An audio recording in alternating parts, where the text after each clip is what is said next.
Chapter 564. This chapter is Glorious Battle Song. Reward of 20,000 coins. Mission completed. Reward, a large number of hemp rope vines. After a lot of effort, List collected 3 hemp rope vines and a large number of capsules. The hemp rope vines rewarded by these smoke missions were indeed very powerful. The thickest one was only as thick as 2 fingers, but he could not tear it apart even with the strength of his dragon chi. Even the vines, which were thinner than a pinky finger, could not be torn apart immediately. Even the filamentous vines were very strong. It was difficult to cut them with a knife. They were stronger than hemp rope in all aspects. If they do not decay too quickly, they will definitely be a valuable specialty, far more valuable than hemp rope. List was very satisfied with the reward and was ready to plant them on a large scale in the territory to replace hemp rope. Unfortunately, there are no hemp rope vine sprite worms, which is a bit troublesome to plant. The effect of fertilization alone was far less than the influence of sprites. However, some of them were already very good and he did not ask for more. He took the specimens and returned to the cabin to wash for a while. In the morning sun he rode the 7-colored whale and left the island with a chi. Back to the territory. He had been away from the territory for 6 days, and including the return trip, he had spent a week on the island. Although the process was a bit complicated, the result was good. The little fire dragon had reached a preliminary agreement, and there was no need to worry about future training. As for riding a dragon, there was still a long way to go. In addition, he also took away a human skull worm and a batch of hemp rope vine seeds. The harvest was quite plentiful. On the other side, Achi studied the high-level magic, water fusion, and was pondering other new spells, gaining a deeper understanding of magic arrays. This was laying the foundation for her future promotion to Archmage. List did not doubt that Achi had the talent to promote to Archmage. Her talent, even if only in water, was amazing.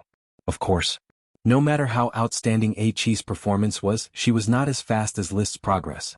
He was now a quasi-dragon knight, which was a popular word in novels. He belonged to the category of half-dragon knight. Even if he was only a half-dragon knight, he was much stronger than the perfect sky knight.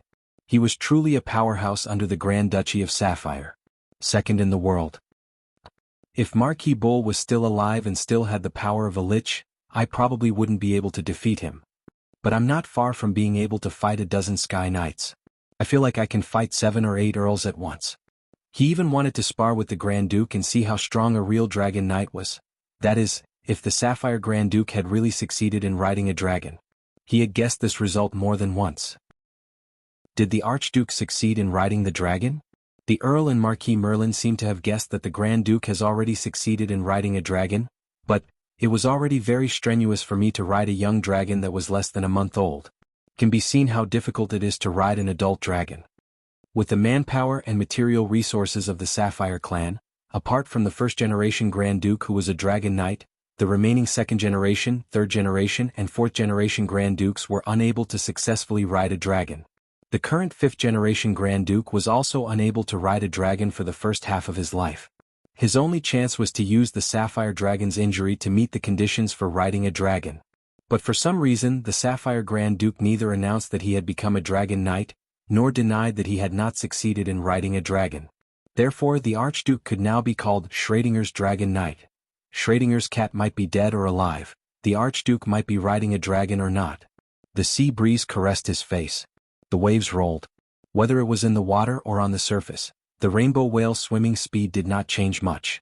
At 80 kilometers per hour, it could swim continuously for a day and a night. The chocobo Loki and the rainbow whale Lolth were both draconic beasts. One was superior in explosive power, while the other was superior in endurance. There was nothing on the blue sea. Only white clouds floated overhead. List was still thinking about the Sapphire Grand Duke and the Sapphire Dragon. The reason why he thought of this problem was because of the new smoke mission. Mission: the Grand Duke's emissary is a guest in Tulip Castle. His arrival carries the intentions of the Grand Duke. This is a choice of faction. As a follower, you have the right to choose once. Please make a choice quickly. Join the Grand Duke's camp or stay in the Count's camp. Reward: Blue Blood Knight set. It was a choice of faction. List had already made up his mind. He chose to follow the Count and help the Count pursue the position of Marquis. Now he only needed to reply to the Grand Duke's emissary and the mission would be completed. He needed to refuse or postpone it smoothly. For the time being he could not offend the Sapphire Grand Duke. However, in his heart, List did not want to follow the Sapphire Grand Duke, for no other reason than that the Sapphire Grand Duke had dragons, and he also had dragons. Everyone was a dragon knight and no one had more dragons than the other. How could a proud dragon knight declare allegiance to another dragon knight? He would rather continue to follow his father in order to avoid this kind of humiliating allegiance. When I become a real dragon knight, have the power to protect myself and win the battle of the dragon, I will leave the Grand Duchy of Sapphire and create my own country. Moreover, maybe I can choose to overthrow the Sapphire family and dominate the Grand Duchy of Sapphire myself. When he arrived at the new port of Black Horse Island, it was already 11 hours later in the evening. The officials in charge of the construction in Newport Town quickly came to salute him. List did not disturb them and went to the dock to inspect it. The Sunset, transformed from the sunken ship of the sky, has been preliminarily assembled and will probably be able to go into the water for testing in another week. But to really appear in the sea and become List's flagship, braving the wind and waves, it may take a long time to explore and repair. The host of the dock was Captain Costo, the former caravan captain of the Little Kerchief Island, who has grown into a senior official of the territory. Not only did he have to preside over seaman training, but he also had to preside over shipbuilding experiments. He was busy every day. My lord, at present, the sampan workshop can produce single-masted sailboats. Although it cannot be used for long-distance sailing, it is far more efficient in offshore operations than ordinary sampans. Continue to work hard. The single-masted sailboat is just the beginning. You should learn to make brigs as soon as possible. In the process of transforming the Sunset, you should also accumulate more experience in making three-masted sailboats. I will try to dig out a group of shipbuilders from the shipyards on the outer islands to fill in the technical gaps. As you wish, my lord. List did not stay in Newport Town for dinner. He rode an ordinary horse to the Black Horse Ranch, changed to the Black Blood Horse King Lightning, and galloped to the port town for dinner and a hot bath. He took the newly produced giant algae potion from the Wizard Tower. He then learned about the situation of the court messenger through Advisor Gort. The court messenger had arrived at Coral Island 3 days ago, ready to visit Black Horse Island on behalf of the Grand Duke and discuss the matter of following. However, because List was not in the territory, the court messenger stopped at Tulip Castle and waited. Chapter 565. Riding the colorful whale Lolth, he galloped across the sea for an hour and a half before arriving at the Port of Flowers. He then changed to the Chocobo Loki and galloped on the ground for an hour before arriving at Tulip Castle. It only took 3 hours for List to appear in the Tulip Castle's living room after setting off at 7 o'clock. He met the court envoy representing the Sapphire Grand Duke, a middle-aged man. List, let me introduce you. This is Jonas Moongrass, the Count of Moonlight City. He is the Grand Duke's court envoy and has come to Black Horse Island to inspect your territory. Count Lee William introduced. Jonas had thick hair and a beard. He looked a little sloppy. List knew this man, one of the counts of the Blue Blood Alliance, a veteran sacred swordsman of the Grand Duchy. He had met Jonas' daughter, an ordinary-looking aristocratic lady, Joanna Moongrass. When Miopal got married, Joanna was the princess bridesmaid. At the Long Taro Castle, Joanna winked at List. Welcome, Count Jonas. List greeted Jonas according to the standard aristocratic etiquette. Compared with the bearded Jonas, he was the perfect embodiment of an aristocrat in terms of appearance and temperament. Even when he was the Baron of Flower Town, he could grab the limelight in places such as banquets. What's more, now that he was a half-step dragon knight, his self-confidence was more outstanding, and his temperament naturally sublimated. As soon as they met, Jonas paled in comparison. The bearded count only felt that the enviably young List opposite him was a true great aristocrat, while he himself was just a lowly aristocrat in dire straits. However, Jonas had been through a lot and naturally would not be suppressed by a young man. He put on the posture of an elder and said with a gentle smile, "Hello, young Sky Knight, Viscount of Black Horse Island List. I heard that the Count had arrived at Coral Island 4 days ago. Unfortunately, I left the territory to deal with some matters and was unable to receive you in time. You don't have to take it to heart. Your father has been very hospitable. I've been discussing cultivation matters with him for the past few days, and it's been very beneficial. Moreover, the Grand Duke let me serve as a palace emissary and visit the beautiful Coral Island. This is a rare opportunity for me to relax. I also hope to meet the Grand Duchy's youngest Sky Knight as soon as possible." "You're too kind. Compared to a sword saint like you, Count Jonas, I still need more experience." That was how nobles socialized. "You flatter me, I flatter you." List can deal with it very skillfully. But normally he wasn't willing to be so hypocritical and polite. Now that he had become a quasi-dragon knight, he was proud and arrogant. Naturally, he was even more unwilling. After exchanging pleasantries for a while, he handed over the role of socializing to William Li. But it was very obvious that a young genius like him was utterly unable to continue acting inconspicuously. The topic of conversation always revolved around him. Fortunately, it was only topics such as glory, military achievements, nobility, and so on. They were all handled by William Li. With his brother Levis's help, Liszt only needed to maintain a smile and nod gracefully from time to time. That was until Madame Marie came to announce the start of the lunch banquet. Count Jonas did not mention the matter of followers. This was his main purpose for coming here. According to the traditions of the mainland kingdoms and duchies, the lord would recommend followers who had the momentum to catch up with the lord to their superior lord. This was called honorary recommendation. This usually happened when an Earth Knight was promoted to a Sky Knight. Only this kind of promotion would bring about a substantial increase in strength. Liszt was in line with the honorary recommendation. However, William Li did not give him an honorary recommendation. Instead, the Grand Duke directly conducted an honorary inspection. This kind of honor inspection was mostly done to the children of the Lord's followers. It was a very honorable move. But generally, the honor inspection was to bestow the children of the follower with a benevolent title. An honor inspection like Liszt's was very rare. After lunch. After discussion, it was decided that in the afternoon, William Li and Liszt would accompany Count Jonas and several court clerks to Black Horse Island for a tour. "Is this your mount, Liszt?" When they set off, Jonas saw Liszt riding a long-legged bird and couldn't help but ask curiously. "Colorful feathers, very beautiful big bird. I've never seen it before. Is it a low-level World of Warcraft or an intermediate World of Warcraft?" Loki was an intermediate World of Warcraft. But there was no need to mention this. Liszt just said, "It's a chocobo. When I caught it from the mainland, it should have been a low-level World of Warcraft. But I was lucky enough to find a bloodline fruit and let it eat it. It became an intermediate World of Warcraft." Sure enough, as the nobles discussed, "You are a son of glory. There are only a few people in the whole country who have an intermediate World of Warcraft as a mount, and a bird mount at that. Just like me, I used to be a member of Orders of Chivalry, and I still raise the old gray eagle that can't fly anymore. I can't bear to abandon it."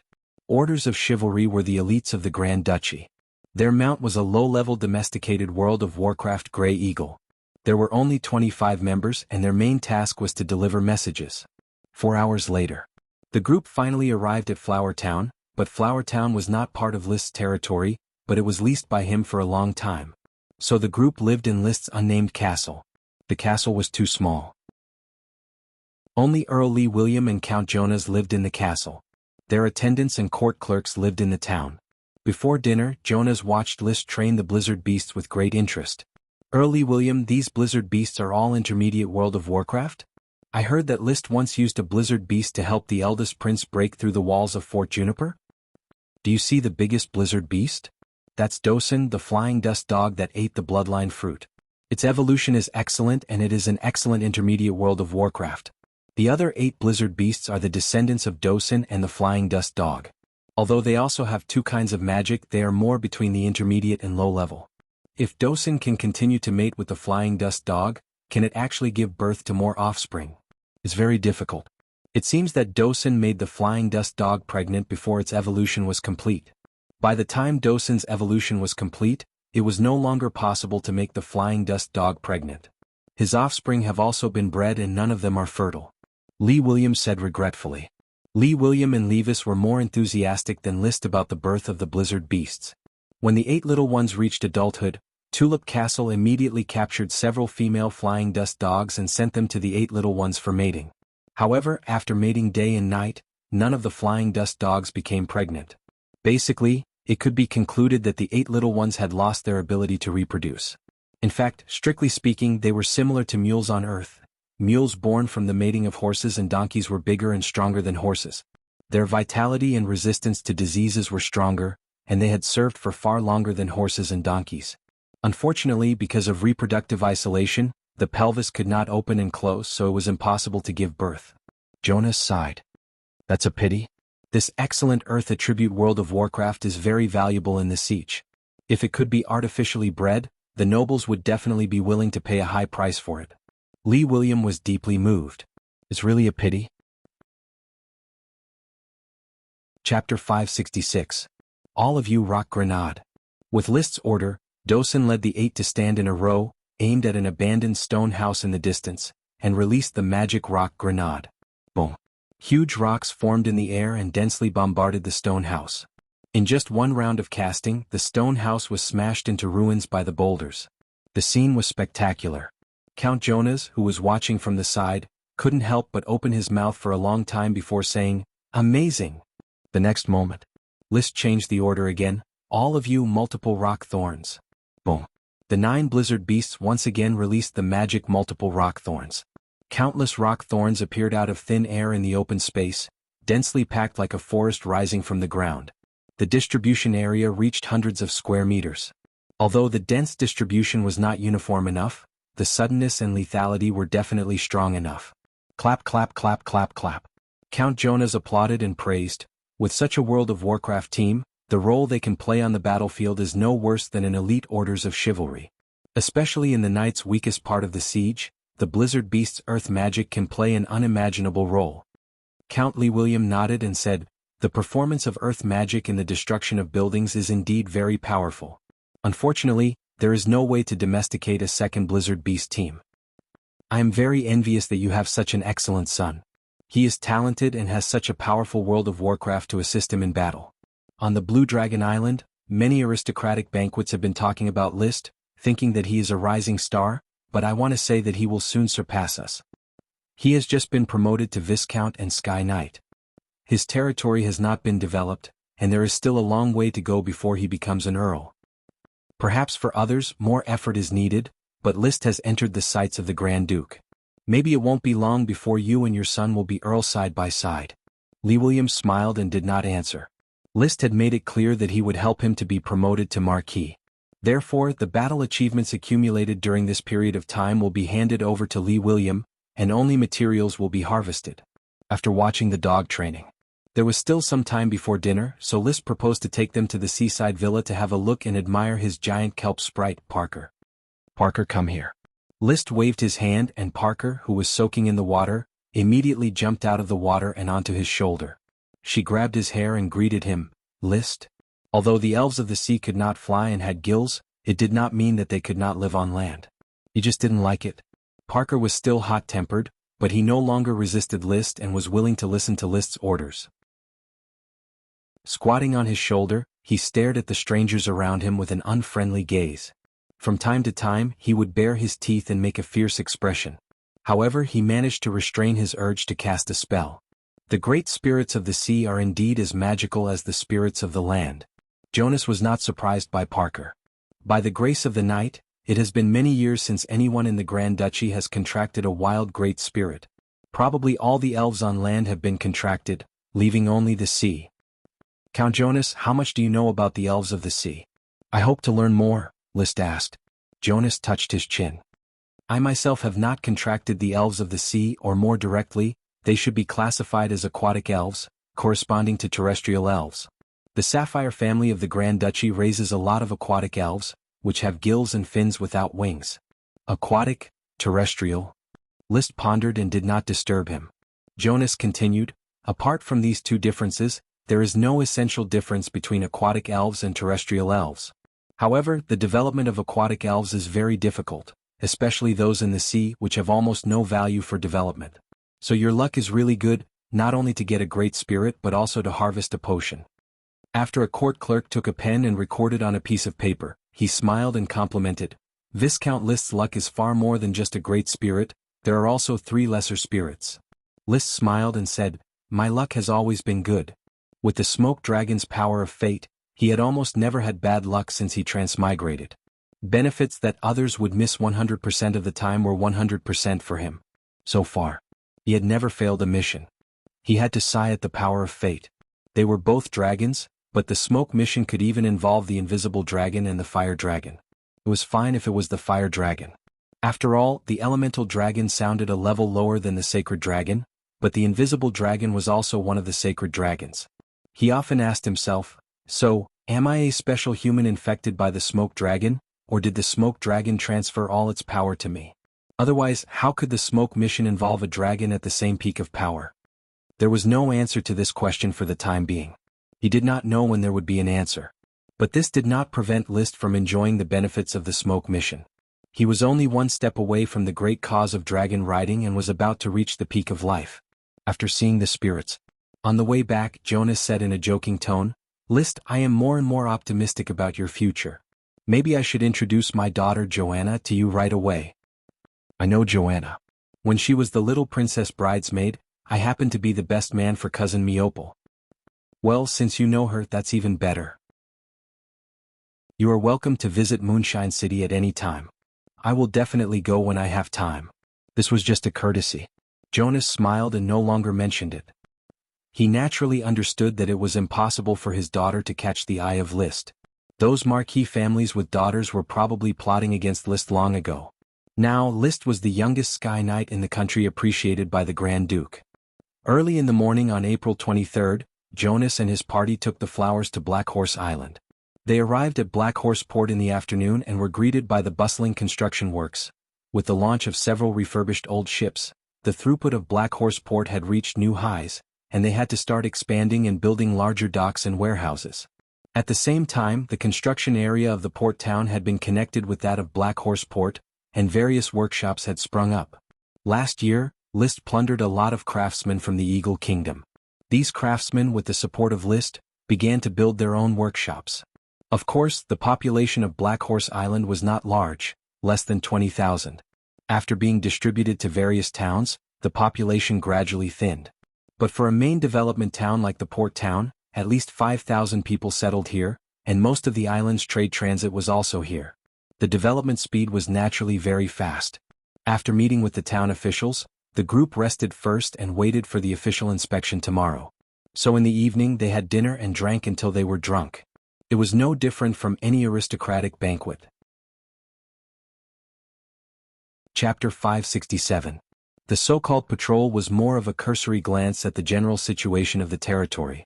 It was impossible to examine the territory's production, population, and other conditions in detail. "Is that the Wizard Tower?" asked Count Jonas, pointing at the towering pillar-like building in the distance. Yes, it was built for Her Excellency Krish Truth, the great sorcerer worshipped by the territory. She's not very interested in the banquets between nobles, and she's been studying some kind of magic recently, so she didn't attend the banquet last night. Gort was the guide of the patrol team. Count Lee William and Viscount List obviously would not lower themselves to be commentators. Gort was the most suitable person. The Wizard Tower's shape was a bit similar to the Leaning Tower of Pisa. It had a total of 5 floors. The lowest floor was 9 meters high and was the location of the Magic Academy. The second to fourth floors were 5 meters high. The second floor was the Magic Academy student and teacher rooms. The third floor was the Magic Potion Development Workshop. The fourth floor was the Magic Equipment Development Workshop. The fifth floor was 6 meters high and was Crazy Truth's independent space, bedroom, study, laboratory, and so on. Therefore, the Wizard Tower's total height was 30 meters. Beyond the fifth floor there was a basement floor used for storage. Count Jonas was a little puzzled. "List, you didn't even build a castle but directly built a wizard tower for wizards?" This was not in line with the style of ordinary aristocrats. Consecrating wizards was indeed important, but compared to the castle where the aristocrats lived, its importance was limited. In the social system, aristocrats were always the most distinguished group of people. Any enjoyment should be obtained by the aristocrats first, and then the other classes.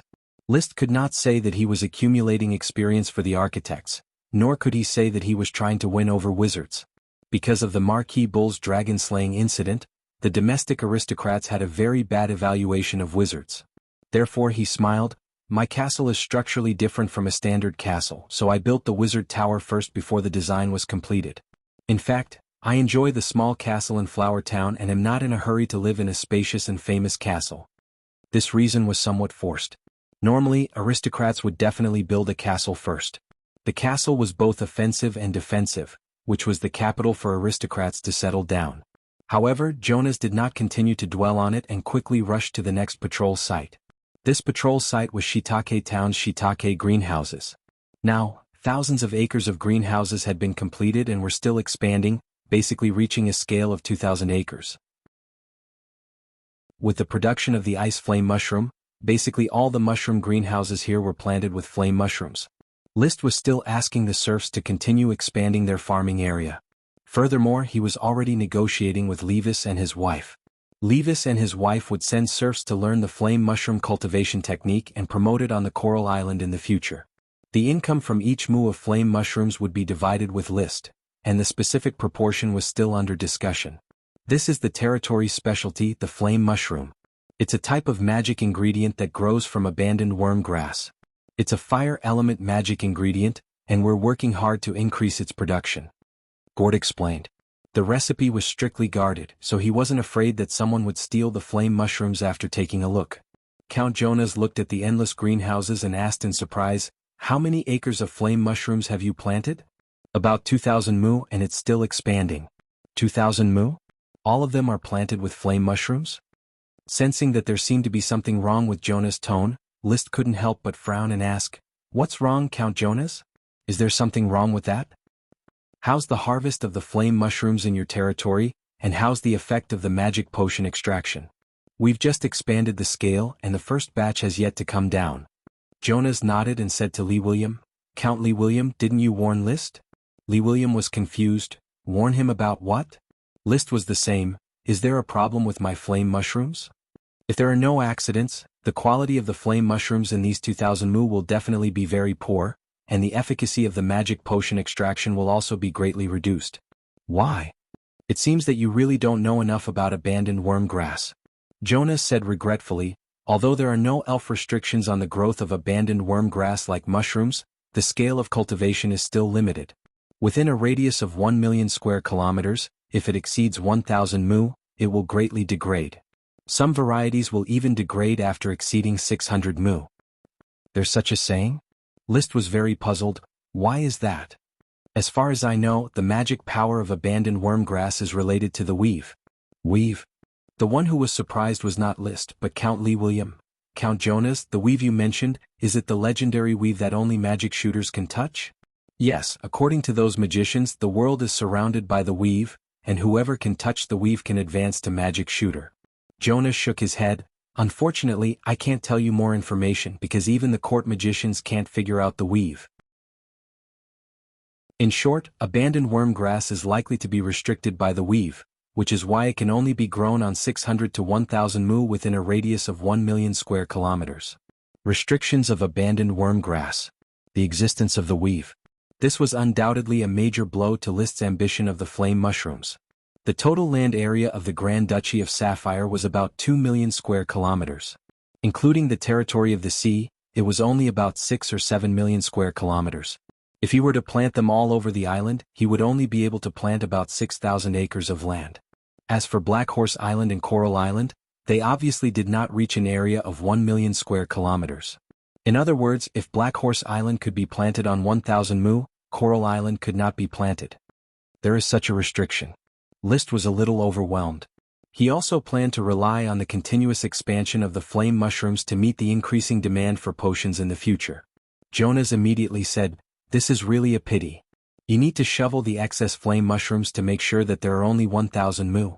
But you need to explore the specific number, because the cultivation density and variety differences of different abandoned worm grass will lead to different restrictions of the weave. It seems that this is the only way." List did not doubt that the other party was lying to him. The new batch of flame mushrooms would soon mature, and then he would know whether the quality had degraded or not. Lee Williams suddenly asked, "Count Jonas, do you also have abandoned worm grass in your property?" "Of course, my Moonlight City has blue matsutake, which is a kind of abandoned worm grass with water attributes. If List is willing, I can use the cultivation technology of blue matsutake in exchange for the cultivation technology of the flame mushrooms. Blue Dragon Island is far from Black Horse Island, and there is no conflict between us." List quickly restrained his mood and responded, "Blue matsutake?" He replied, "Blue pine mushrooms? I think this kind of cooperation is possible." Jonas added, "The trade of abandoned worm grass can be more profitable. I can help you contact aristocrats who meet the planting conditions and have abandoned worm grass to participate in the multilateral trade of abandoned worm grass." The restrictions of the weave. As a result, the area where abandoned worm grass could be planted was limited. Therefore, if every aristocrat wanted to sell their abandoned worm grass, they would trade it to aristocrats far away from them with some terms attached. The most important thing was to limit the spread of abandoned worm grass and prevent it from eventually flowing back to their own area, leading to the degradation of the species. However, the Grand Duchy of Sapphire was so big that there were always a few potential customers for the flame mushrooms. Chapter 568. This chapter is a reward for the leader's World Awakening Bureau. It will be 1 watch for the time being and 5 more will be added later. The weave. It was a new word that List had never heard before, but it was not the right time to investigate what the weave meant. List was still accompanying Count Jonas, patrolling his territory. After patrolling Mushroom Town, he went to Kelp Town, but neither town had been built yet, so there was nothing to patrol. Then he went straight to Red River Town, patrolled the mangrove forest at the mouth of the Red River, and saw a slightly larger green caterpillar mallard breeding base. Mallard ducks were capable of water archery, and ordinary serfs were only responsible for raising them without killing them. Traps were used to hunt the mallard ducks, and an apprentice knight was called in to shoot them. Of course, so far except for a few that List had killed, the other mallard ducks were not killed. In order to continue breeding new mallard ducks, only those duck eggs that could not be hatched were included in the menu. There were 3 mangrove forests on Mangrove Island, Red River Estuary, and Seagull Island, all of which could be used to breed green caterpillars and mallard ducks. At noon they enjoyed a picnic in Horse Town. In the distance, the black blood horse was undoubtedly very eye-catching, but no one would know that it was a group of dragon horses without careful identification. The identity that List arranged for them was World of Warcraft stallions. Count Jonas did not doubt that the number of dragon creatures was very small. He did not think that there would be dragon creatures on a small island like Black Horse Island. But even if it was just World of Warcraft stallions, Jonas still praised, once this batch of World of Warcraft stallions is bred, it will certainly provide stronger combat power for your orders of chivalry. It is a huge fortune to have your own World of Warcraft stallions on the island. Horses were generally only found on large islands such as Blue Dragon Island and Iron Hoof Island. It was difficult to find them on small islands. There was a group of black blood horses on Black Horse Island, which was rare. But then again, the quality of the black blood horse was slightly worse than the Grand Duke's blue blood horse.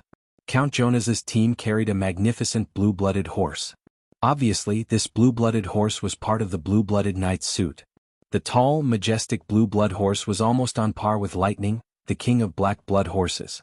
List said with some emotional performance, "It takes a lot of years to grow the horses, and this pasture on Black Horse Island is a little small and not very suitable for raising horses. It's indeed difficult to sell them to the public, but it shouldn't be difficult to supply your own orders of chivalry." Indeed. In the afternoon. After inspecting the thorn plantation in Thorn Town, he went to Green Tea Town to taste a few cups of bitter green tea. Like many people, Jonas did not immediately fall in love with the taste of green tea. He still needed time to accept this new tea that was completely different from the sweet and fishy milk tea. Fortunately, the production of green tea was very low, and List was not in a hurry to promote it. He just had to take it slow. The last stop of the territory tour was Newport Town. List did not take people to the dock, but simply looked at the sampan workshop.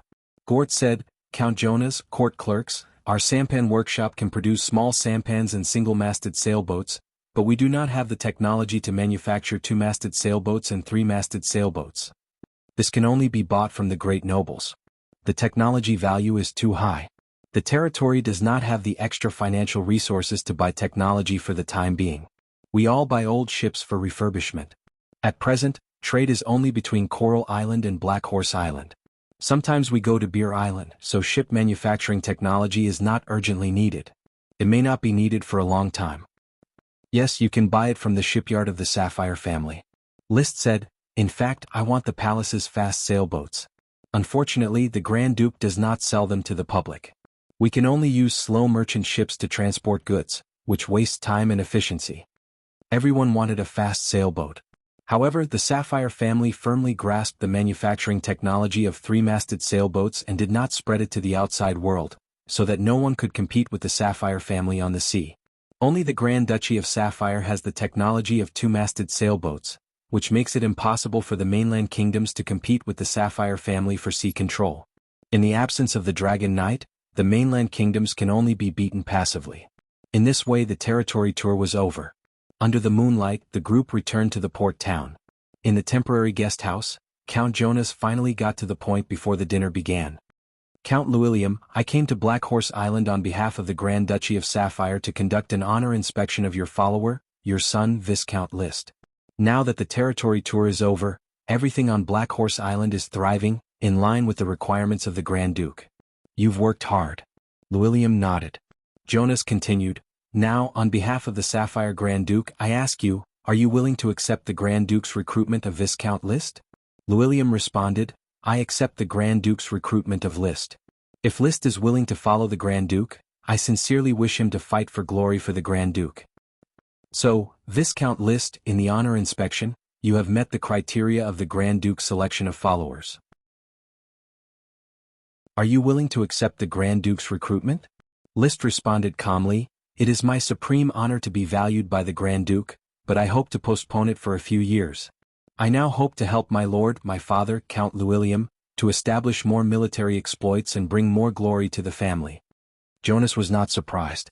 As early as in the previous chat, he had already vaguely received hints from Llewellyn and List that List wanted to help Llewellyn fight for the marquis position. This was a good excuse and no one could say anything against it. I respect your choice and I believe the Grand Duke will understand your choice. Jonas nodded to the entourage behind him and then said, No matter what you choose, it does not hinder the Grand Duke's attention to you. As the youngest Sky Knight of the Grand Duchy, you have proved yourself on the battlefield. You deserve the glory of a blue blood knight. He paused. He solemnly said, On behalf of the Master of the Sea, the Lord of all the islands, the great Sapphire Grand Duke, I will confer upon you, Lord of Black Horse Island, Viscount List Tulip, an honorary member of the Blue Blood Orders of Chivalry. Thank you, Grand Duke. List is willing to fight for glory for the Sapphire family. List bowed. He received his own Blue Blood Knight's suit. A set of exquisite mithril armor, Blue Blood armor.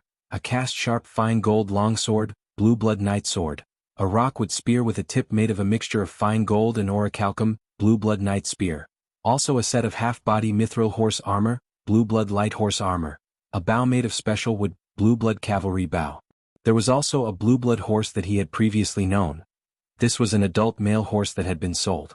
One by one he received the Blue Blood Knight suit.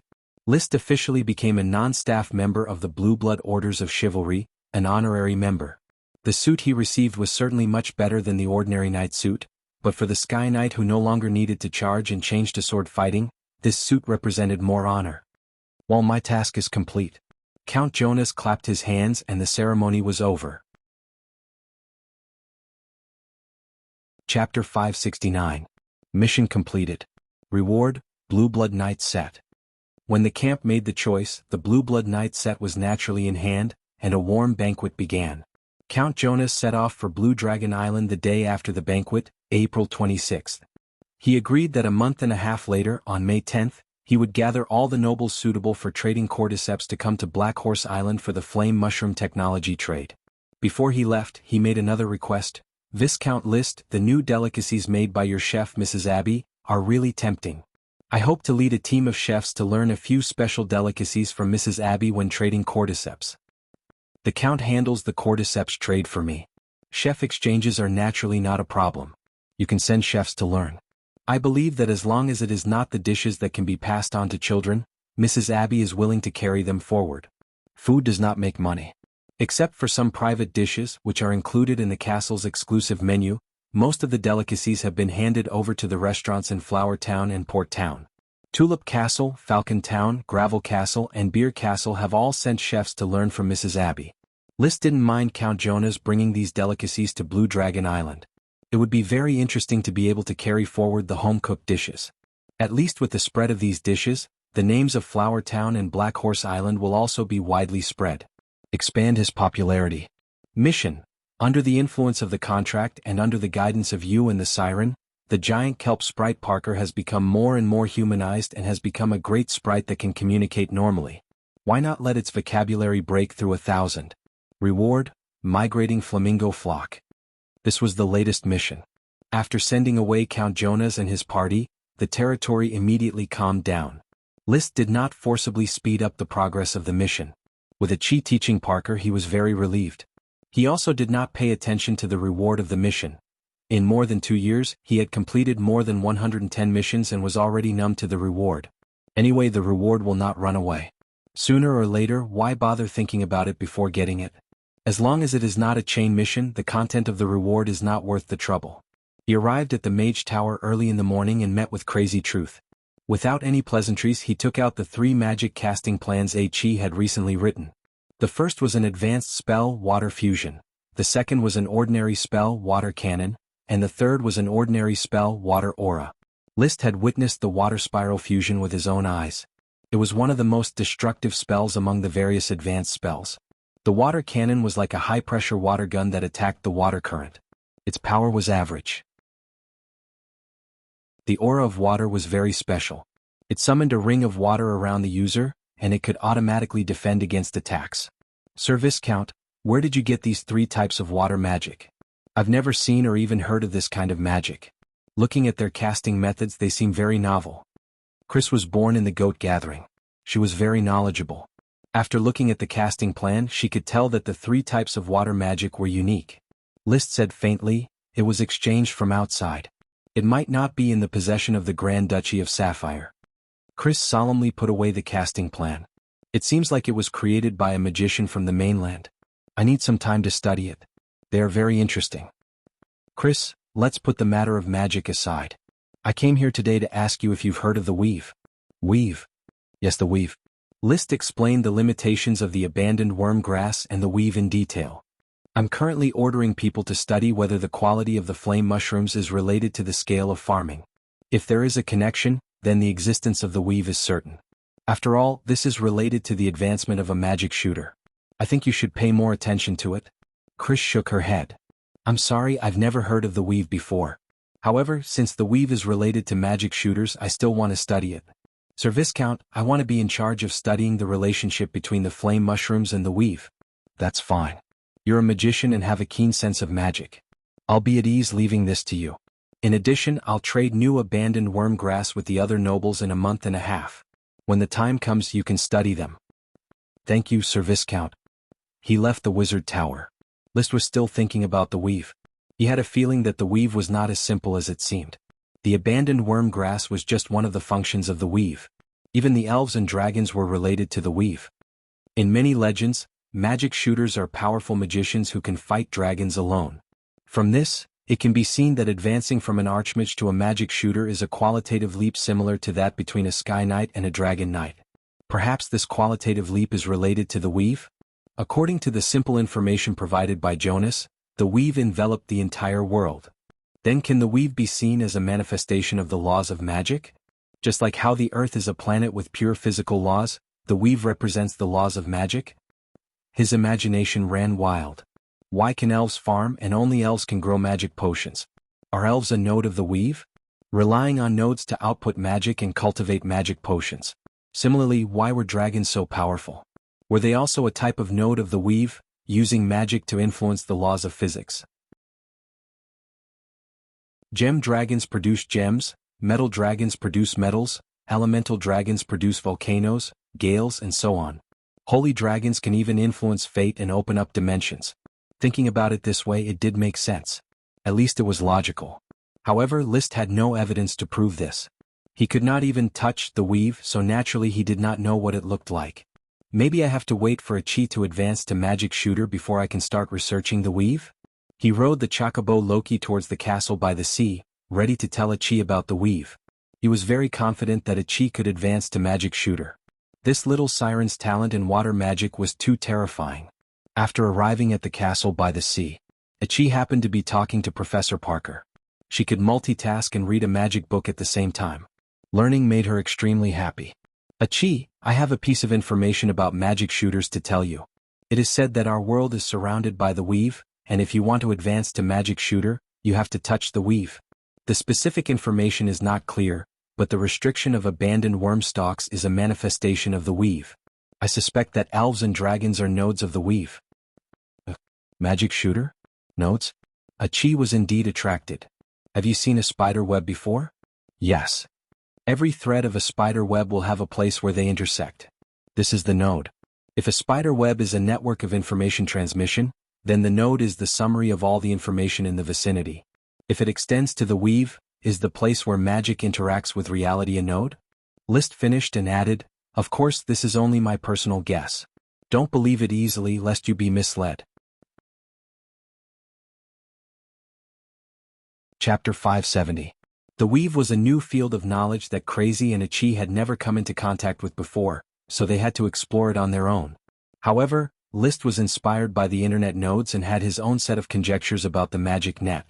He was inspired on the spot, and he was prepared to write an imaginative magic book about the relationship between the magic weave, elves and dragons. Although he was a true knight, a half-step dragon knight, he was still a dragon knight. However, it did not stop him from making achievements in the field of sorcerers. The two magic books about magic theories, Interaction Theory of Tri-State Magic Circles and Reality and Demonstration of the Unification of Triangle Theory and Magic Circle Structure, were enough to establish his position in the Circle of Truth. It must be known that even Chris and Ichi, the two great magicians, had given full affirmation to his theory. This was much more magnificent than those ordinary mages who were fumbling around with some bullsh *T alchemy, fireball enhancement, and so on. This was because this was a work that looked at the essence through phenomena. It was similar to Einstein's theory of relativity in the physics circle. It was a study of theoretical physics. He, on the other hand, focused on theoretical magic power research. Now that he had a new theory, he was preparing to write a book titled Speculations on the Relationship Between the Weave Nodes, Elves and Dragons. Perhaps thousands of years later, many great mages would have to rely on this magic book to advance to magic shooter. Humans could even rely on this book to mass-produce elves and dragons. That won't do. I can write this book but I can't publish it. Just like my previous two books, it can only be circulated within the territory. It's not time to promote this knowledge to the public yet. It wouldn't be a good thing if it inspired mages from other places. Essentially, List was still afraid of mages. He didn't want to repeat the mistake of the Sapphire Grand Duke and the Sapphire Dragon, which was a dragon-slaying incident. Time passed in a flash. Before he started writing his new work, he rode the seven-colored whale Lolth and sailed to Dodo Island with Ichi. After arriving at Dodo Island, he summoned little fire dragon Leo at the mouth of the volcano. Roar! The flames rushed out of the lava and turned into a fire dragon with black and red scales. List didn't know if it was an illusion, but he realized that Leo had grown bigger in just a few days. After asking Ichi for her opinion, it was clear that Leo had indeed grown bigger. It could be seen how important an active volcano with magma was to the growth of a fire dragon. Eat, this is beef from Red Crab Island. In order to get your favorite beef, I have bought all the idle cattle on Coral Island. List took advantage of Leo eating to lovingly caress it to improve their relationship. Leo didn't even raise his head. Roar! There is not much beef left on the Coral Island. I have to go to the Red Crab Island to buy beef at a high price. It is not easy to feed you. However, I will only come here once every 5 days to cultivate with you. When I receive the development order, I might not even come here to cultivate for several months. Without my support, how could you live so comfortably? Words might not be as effective as food, but after a long period of influence, it would definitely have a brainwashing effect, and little fire dragon Leo would eventually accept him. He could see it now. Dragons were too arrogant. Even if they were only young dragons, they still had an innate arrogant personality. To successfully ride a dragon, it was necessary to deepen feelings over time, to soften the arrogance of the dragon bit by bit, and finally to become a partner fighting side by side. In fact, he even faintly discovered that there was a flat area on the back of a dragon's shoulder that was extremely suitable for riding. It might even be related to a dragon knight, or more accurately speaking, it might be a contract position. Once he rode on it, unexpected changes would occur. As for why he thought so, after his enthusiasm for riding a dragon cooled down, he carefully pondered and discovered it. Because when he saw Sapphire Grand Duke riding a dragon in Fort Juniper, he clearly saw that Sapphire Grand Duke was standing on the dragon's back, not sitting on it. Whether it was the Sapphire Dragon, the Invisible Dragon, or the little fire dragon Leo, their neck and shoulder blades all had a suitable place to ride. There was no need for the Grand Duke to act cool by standing on the dragon's back instead of sitting in a suitable position. So the Grand Duke probably didn't become a dragon knight. He might even exist in another form, the Lord of the Dragon Field. List guessed. Back then, Annette Sapphire wanted to become the Lord of the Dragon Field. After he and the Magic Goat family were annihilated, the Dragon Field Lord technique probably fell into the hands of the Sapphire family. The Marquis Bull and the Magic Goat family's mages severely injured the Sapphire Dragon and transformed it into a lich, which might have prompted the Grand Duke to pick up the technique and become the Lord of the Dragon Field. That was how the battle was reversed. The Marquis Bull was beaten back to his original form and imprisoned. However, Liszt could not guarantee that his inference was correct. He had never seen what a dragon knight looked like, so it was hard to tell whether the Grand Duke standing on the dragon's back represented the Dragon Knight or the Lord of the Dragon Field. But this did not prevent him from coveting the area above Leo's shoulder blade. He could now touch Leo's body at will, but he could not turn over and ride on it. So it would take time to unravel the secret of that area. Whether or not I can establish the contract of the Dragon Knight by riding on it will be solved by me sooner or later. His heart was on fire. But he was rational and calm. He was not in a hurry to ride the dragon. After serving Leo a comfortable meal, the training officially began. First, he tempered Leo's body with dragon breath until he was exhausted. Then he let it rest for a while and take a potion. Then, it turned into a flame and merged into his body to carry out another demonic dragon energy refinement. He constantly devoured potions to improve Liszt's dragon's fighting energy. Roar! After a night. Feeling refreshed, he waved goodbye to the little fire dragon Leo and officially ended the training. At the foot of the mountain, he picked a large number of hemp rope rattan seeds before leaving the Dodo Island. The hemp rope rattan specimen had been studied. It was as sturdy as iron wire of the same thickness, and it was also very flexible. Especially after being advised by an old master who knew how to make hemp rope, it could be soaked in oil to preserve the hemp rope rattan's flexibility. It could definitely replace hemp rope as an important resource. Therefore, he planned to plant a large number of hemp rope rattans in his territory and add more fertilizer, striving to cultivate a hemp rope rattan sprite worm. Achi, have you seen the 2 high-grade World of Warcraft water-burst whales from last time? Liszt looked at the calm and boundless sea and suddenly asked. He named the 2 huge whale-like sea monsters water-burst whales and classified them as high-grade World of Warcraft. He considered himself the discoverer, and according to the academic rules of Earth, the discoverer had the right to name them. According to the vacuum water explosion magic of the whale-like sea monsters, he named them water-burst whales. They were also the only high-grade World of Warcraft he had ever seen. Achi shook her head and said, "No, they might have already left. Didn't Big Brother say that whales can migrate thousands of kilometers in the sea?" "Indeed. Unfortunately, I only saw the high-grade World of Warcraft once." Liszt sighed.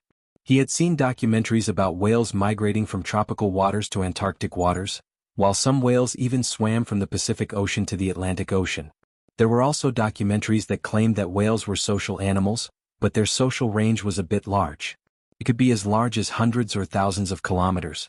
It was rare to see a high-grade World of Warcraft, but he had only caught a glimpse of it. Chapter 571. This chapter is for the Guild Master, Glorious War Song. 1 chapter for now, 5 chapters in the future. Speaking of which, just from everyone's rewards, OL, by Ode 33 chapters. Mission completed. Reward, migrating flamingo flock. There was nothing much to say about the mission reward. What caught Liszt's attention was the new smoke mission. Mission, the migration of flamingo flock will attract the predation of a high-level World of Warcraft. Although it is temporarily attracted by the purple sand crocodile, it will invade your territory at any time and continue to prey on flamingo flock. Please hunt down this World of Warcraft and protect your territory. Reward, many types of abandoned bug grass. Those abandoned bug grass belonged to Liszt, but it was still used as a reward for the smoke mission. It seemed a little sneaky. But the mission content attracted him. Flamingo flock will attract the predation of a high-level World of Warcraft? He was shocked. He was not clear about the combat power of a high-level World of Warcraft, but it was definitely not to be underestimated. It seems that this high-level World of Warcraft was attracted by the purple sand crocodile, which means I can calmly prepare. Maybe I can go take a look at the purple sand crocodile first. Know yourself and know your enemy and you will never be defeated. Now that the smoke mission even stated the location of a high-level World of Warcraft, there was no reason for him not to investigate. As a Dragon Knight, he would not be so embarrassed when dealing with a high-level World of Warcraft. As long as he understood the combat style of a high-level World of Warcraft, he would be able to measure the strength of the enemy. Purple Sand Crocodile, I'm afraid the Earl can't keep that intermediate World of Warcraft. In order to let World of Warcraft multiply on the island and continuously produce new World of Warcraft, the Earl ignored the Purple Sand Crocodile. Unfortunately, after so many years, the Purple Sand Crocodile did not have a mate to mate with and give birth to new Purple Sand Crocodiles. After returning to the territory, Soon he received a report from Gort. Sir, a group of strange birds with red feathers flew over from the red estuary mangrove on our island. These strange birds can spit fire magic, fireball. They are fighting with the mallard ducks for the red estuary mangrove forest and have already killed a few mallard ducks. This is Fiery Bird. How did you guys handle it? Guild leader Paris and guild leader Marcus are leading their respective knights and are currently surrounding those strange flamingos. However, there are too many flamingos and quite a few knights have been burnt. For the time being, the mallards and the flamingos have each occupied half of the mangrove forest, but they have not stopped fighting. I'll go take a look. Right, have you figured out how to deal with it? Commander Paris thinks that the flamingos are the same as the mallards, attracted by the green caterpillar. Maybe we can catch all the flamingos and throw them on Seagull Island to raise. We also dropped a large number of green caterpillars on Seagull Island. The breeding was very successful and we haven't dropped mallard ducks yet. That's a good way to deal with it. Let's do that. List nodded in appreciation. Flamingos were new to World of Warcraft, and they didn't know how to raise them yet. It would be better to send them to Seagull Island to develop and slowly learn how to raise them. Moreover, the high-level World of Warcraft was coming for the flamingos. If it was strong enough and preyed on Seagull Island, it would also reduce its invasion of Black Horse Island. When they arrived at Red River Town, it was almost dark. The patrol led by Paris and the Orders of Chivalry led by Marcus were still trying to catch the flamingos. With the serfs constantly feeding, the mallards were basically no longer afraid of humans, so there was no need to catch the mallards. Sir. The knight saluted List. Waving his hand indicating that there was no need to be polite, List directly asked, Commander Marcus, Commander Paris, how is the situation here? The mithril armor of the two commanders were stained with a lot of duck and bird feathers, and they looked a little embarrassed. Marcus reported, it is estimated that there are more than 500 flamingos invading the mangroves, most of which are adult flamingos. There are more than 300 adult mallards and more than 400 juvenile ducklings in the mangroves. It has been confirmed that more than 30 mallards and more than 20 flamingos have died, and the ducklings have run away. Paris said, the patrol is responsible for catching flamingos. So far, more than 50 flamingos have been caught, most of which are injured. The flamingos, with their mouths and legs tied, were placed in cages on the side. These flamingos had fiery red feathers, huge black beaks, and slender legs.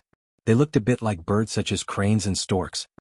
Keep a few to taste and send the rest to Seagull Island to let them live on Seagull Island. List changed into a set of armor. I will take you to catch the remaining 400 or so flamingos. We must not let them destroy the mallard duck farm that has been improving. Yes, sir. The Dragon Knight personally catching low-level World of Warcraft was like using an anti-aircraft gun to kill a mosquito. But there was no other way. If the knight caught the flamingos slowly, who knew how long it would take? Perhaps by the time the flamingos killed all the mallards, they would not have finished catching them. There were more than 10 elite Earth Knights in the territory, but they could not fly, so they could only use arrows to deal with birds in World of Warcraft. Flamingos were very suitable for large-scale domestication, so no one was willing to shoot them. So List personally took action. He activated his dragon's fighting energy. His body was like a sharp arrow directly shooting into the sky. A flying flamingo did not even have time to react before its beak was grabbed, and then its legs were pulled. Holding the flamingo's head under its wing, List directly threw it in front of the knight. The knight on the ground immediately grabbed the flamingo that could not be pulled off, tied it with a rope and stuffed it into the cage. Before he could finish stuffing this one, List had already grabbed the other flamingo and threw it down in the same way. In a short moment, List, who was suspended in the air, was like a god descending to earth, killing in all directions in the flock of flamingos. The flamingos reacted and shot fireballs at him. However, List pulled out the Sky Cutter greatsword with a backhand. With an ordinary chi move, he broke through the small fireballs and landed lightly on the ground. After a short breath, he rushed into the sky again. 10 or 20 flamingos were captured in one go. After 3 hours, the sky was completely dark. List, who was using Magic Eye, could see the magic of the flamingos as bright as a light bulb. So they could not stop List's capture at all. Nearly 300 flamingos were caught by List, and only a little more than 100 were left. They had already escaped and no one knew where they escaped to. Captain Marcus, once the flamingos come back, you continue to capture them. The flamingos that are seriously injured and unable to heal themselves, send them directly to the castle to store food. The flamingos that are slightly injured and not injured, Send them all to Seagull Island and let them rest there. Yes, my lord. List shook the black ash and feathers on his armor. Although he was a dragon knight, he was still hit by the flamingo's fireball several times, but only his clothes were damaged. My lord, your strength is getting stronger and stronger. Paris could not help but sigh softly as she escorted List to the port town. The gap between her strength and List's strength was getting bigger and bigger, and it had reached an insurmountable gap. List looked at his black dragon gang and light mage followers and also felt a little emotional. At the beginning, the powerful thief was his important bodyguard. Who would have thought that after more than a year, he would no longer need anyone's protection? How is your progress with light magic? Light bomb, dust of light, and refraction. These 3 ordinary magic have been fully mastered. Unfortunately, there are no more ordinary magic to learn. Now there is only one high-level magic, shadow projection, to learn, but it is too difficult. Chris has told me many times about the dynamic magic array, but I still have no clue.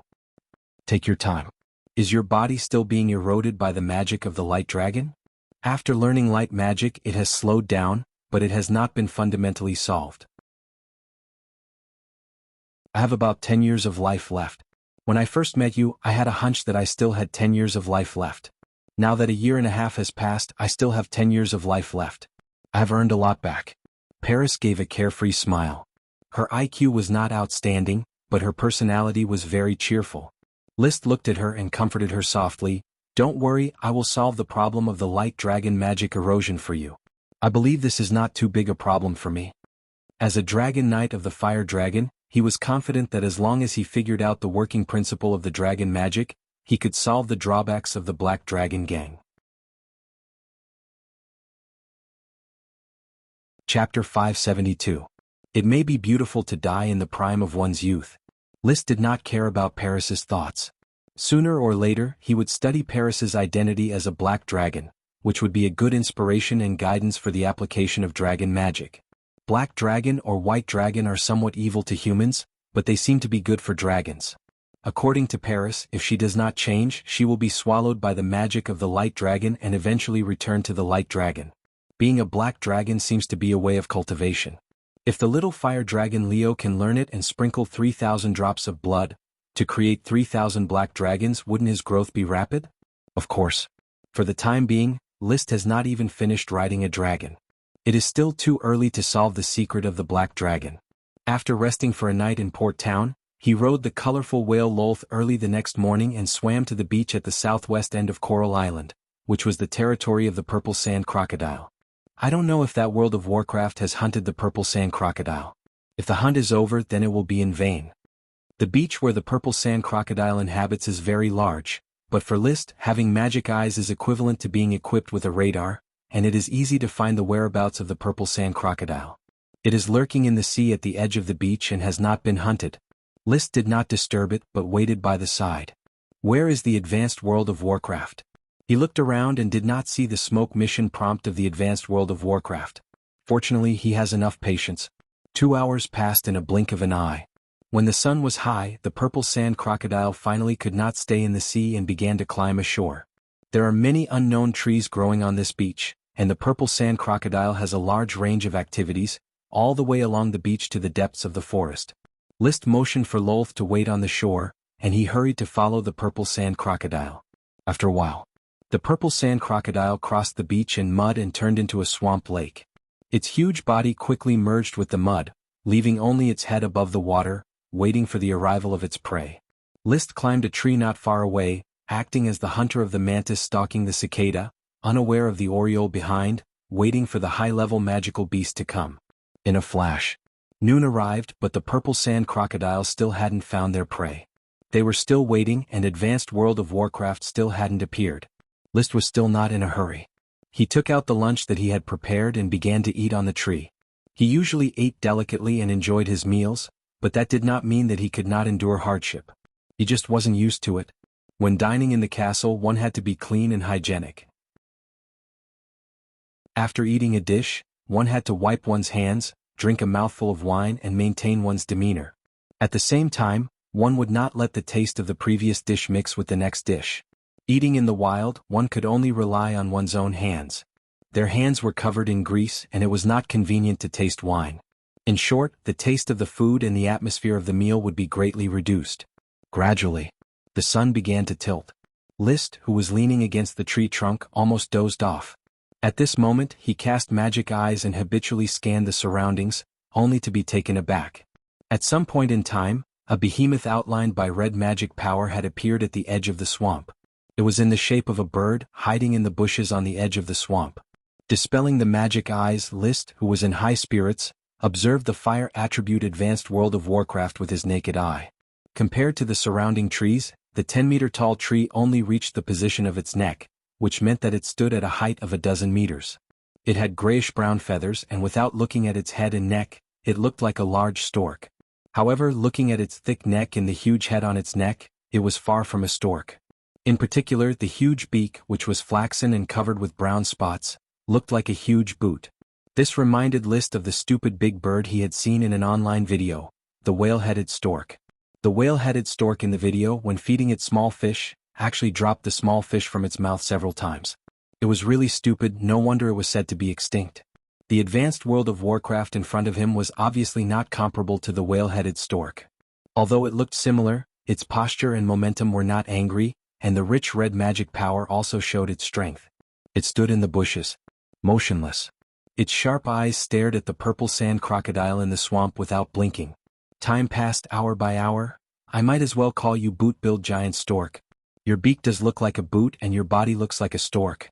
Combined with your huge body size, this name perfectly sums up everything about you. List gave the bird a name out of boredom. When he finished, the sky was almost dark. In the few hours of the afternoon, the purple sand crocodile still had not seen its prey, and the boot-head stork was still standing in the bushes, patiently waiting. It had to be said. The patience of animals in hunting was indeed very strong.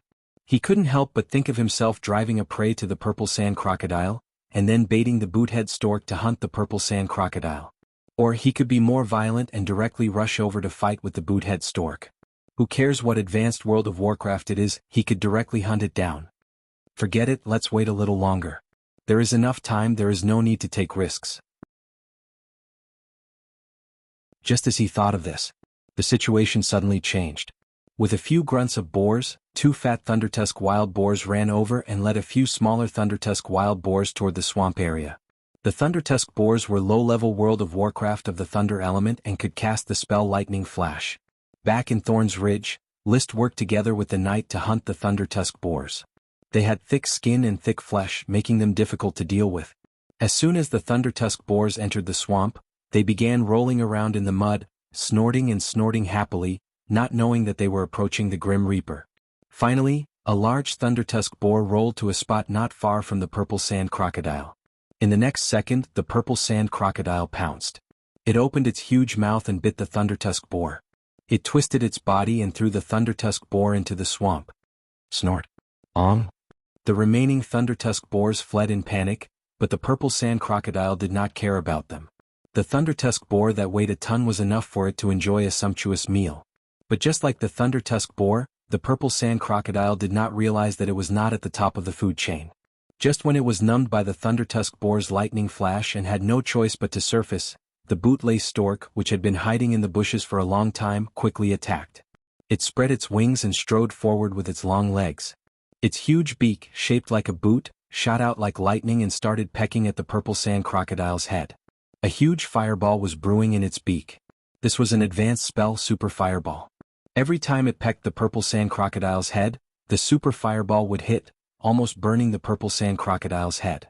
When it flapped its wings, it released another advanced spell, Flame Slash, which ruthlessly hacked at the purple sand crocodile's body.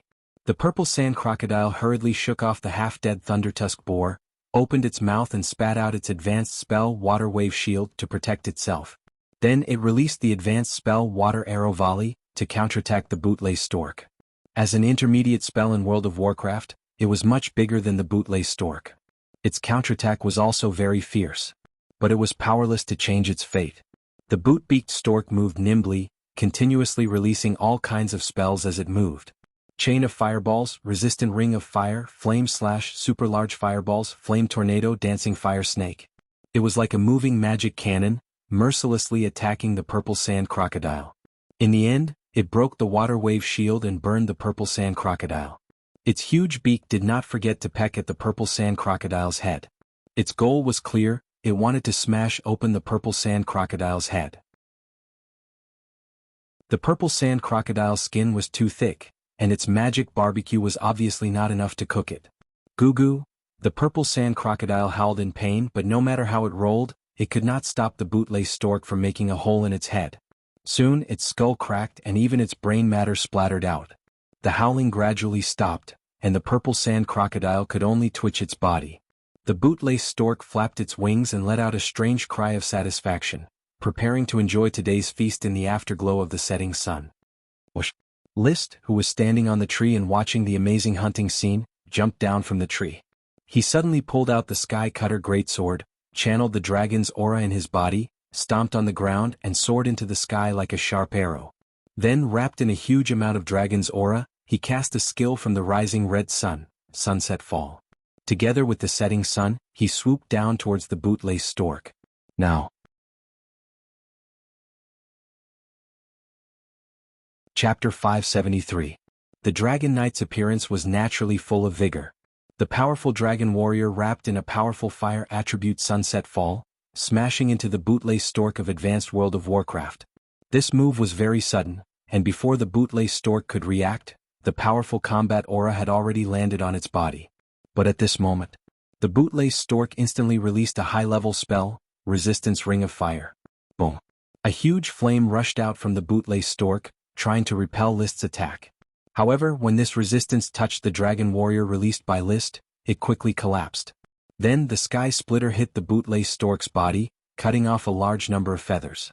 The bootlace stork's body was also smashed into the swamp, its big head screaming into the water. What a weak feeling. List felt like he was in a trance. He clearly attacked the Grand Duchy of Sapphire's Advanced World of Warcraft, but it was sent flying in one move. Ugh! Pulling out its bird head, the bootlace stork was furious. It opened its mouth and spat out a string of pearl-like fireballs. This was a high-level fire spell, Fireball Chain. List waved the sky splitter sword, the dragon warrior attached and gushed out, forming a forbidden zone. All the fireballs hit in front of him and quickly dissipated, unable to hit List at all. A spell that can't withstand a single blow. Is this the crushing power of dragon magic over ordinary magic? List was excited. The battle was far simpler than he expected. Ever since his Do-Chi advanced to the Dragon Do-Chi, every battle was completely one-sided. Earl Llewellyn was no longer his opponent. Advanced World of Warcraft bootlace stork was only a little stronger than low-level World of Warcraft. Blazing Sun Scorch. His body rushed forward, and the sky splitter sword stabbed forward, once again knocking down the bootlace stork who had not yet stabilized its footing. At the same time, the sky splitter sword dug a scorched hole in the bird's abdomen. Ugh! Feeling the pain, the bootlace stork stopped releasing magic and flapped its wings frantically. The wind stirred up by its huge wings was even stronger than the wind magic. Most importantly, the splashes of mud and water were scattered everywhere. List's draconic battle aura evaporated and formed a mist. This did not affect List in the slightest. He used the momentum to push away, stepping on the purple sand crocodile's carcass, and directly flew into the sky. Then he turned around and used Sunset's Descent, turning into a red sun that came crashing down. The high-level fire attribute Dragon Do-Chi turned into a sky full of fire, smashing onto the boot-billed giant stork. Rumble. Just like the purple sand crocodile, the bootlace stork had no power to fight back. Its speed, attack power, and magic power were all no match for List. Its fate was sealed. 10 minutes later, the bootlace stork breathed its last. List stood on its carcass and took a few deep breaths. Although it was a one-sided slaughter, the high-level World of Warcraft was still durable. 10 minutes of tormenting it back and forth had used up half of his combat aura reserves. This kind of strength was basically equivalent to a perfect level Sky Knight. The purple sand crocodile used up a wave of magic power, plus I didn't let it fly. As a bird-type World of Warcraft, its strength was reduced by half. But even if it fought with all its strength, it was still no match for me. The Draconic Battle Aura's ability to crush normal magic power is too strong. Recalling the details of the battle, Roland concluded his shortcomings. At this moment, the sky was completely dark. List looked at the bootlace stork, the purple sand crocodile, and the thundertusk boar and was a little worried. What do I do with these carcasses? The bootlace stork can sneak them away, but the purple sand crocodile is a product of the Count's territory, so it belongs to the Count's private property. Forget it, I'll just take them all away. I'll go back and make up for the Count's loss of the purple sand crocodile. List was not willing to give up on the meat of a high-level World of Warcraft, but if he gave the purple sand crocodile to the Count, it would obviously expose the bootlace stork's existence. There was no way to hide the wound, and only a high-level World of Warcraft could kill an intermediate-level World of Warcraft. Let's find an excuse. I'll say that Seagull Island was invaded by a high-level World of Warcraft and I killed it. Later, the Count will understand that the purple sand crocodile was killed by a high-level World of Warcraft. I'll send some of the bootlace stork's meat to the Count, and this matter should be over. After all, if I didn't do anything, the Count wouldn't have been able to deal with the bootlace stork. He should be thanking me. Well, I'm his son, so he should suffer a little. His thoughts ended. He looked at the corpse of the bootlace stork and sighed faintly. It's a pity that I was too ruthless at the time. If I could have endured it, tamed it, and used it as a high-level World of Warcraft as a mount, it would definitely be cool. But it doesn't matter, I now have the intermediate dragon beast Loki, and in the future there will be even more dragons. The bootlace stork was an adult high-level World of Warcraft and it was not easy to tame. It was very dangerous to keep it in the territory. The most important thing was that List did not lack mounts, and they were all dragon mounts. It was rare to encounter a high-level World of Warcraft, so it was better to kill it and eat its meat. The meat of a high-level World of Warcraft was definitely nutritious. The gem space was limited and it could not contain such a large World of Warcraft. Therefore he could only leave the 3 corpses here, return to the seaside, take out the conch horn and blow it rhythmically. Chirp. After a while, the rainbow whale Lolth responded from the sea. She did not leave and had been waiting for List. Turning over and mounting, List directly issued an order, "Lolth, let's go." A few hours later he returned to Flower Town. Overnight he organized the crew, started 2 cargo ships, and sailed to the beach at the southwest end of Coral Island. At dawn the ship finally arrived at the beach. The water was too shallow to dock, so he could only put down the sampan and send serfs to drag the 3 corpses to the surface. The World of Warcraft corpses decayed slowly, but it attracted several windblade wolves to eat the corpses. These windblade wolves soon became food for the territory. With List personally supervising the hauling of the corpses, how could there be any World of Warcraft and take away the benefits? "My lord, the 3 World of Warcraft corpses and the windblade wolf corpses have been transported to the ship.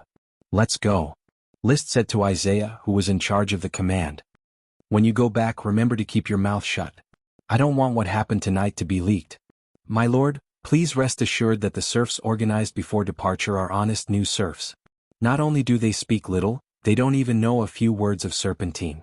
And we will sail directly to Black Horse Island. These serfs will support the construction of Black Horse Island, and the crew of the 2 ships will be rearranged on Black Horse Island." That's good.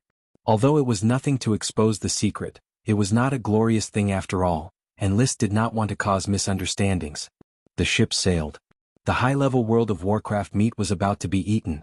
The smoke mission has been completed. Mission completed, reward a variety of abandoned worm grass. The abandoned worm grass that originally belonged to him was used as a mission reward, and List was very unhappy. He preferred the unknown rewards from the smoke mission, rather than taking out the benefits that were already clear as a reward.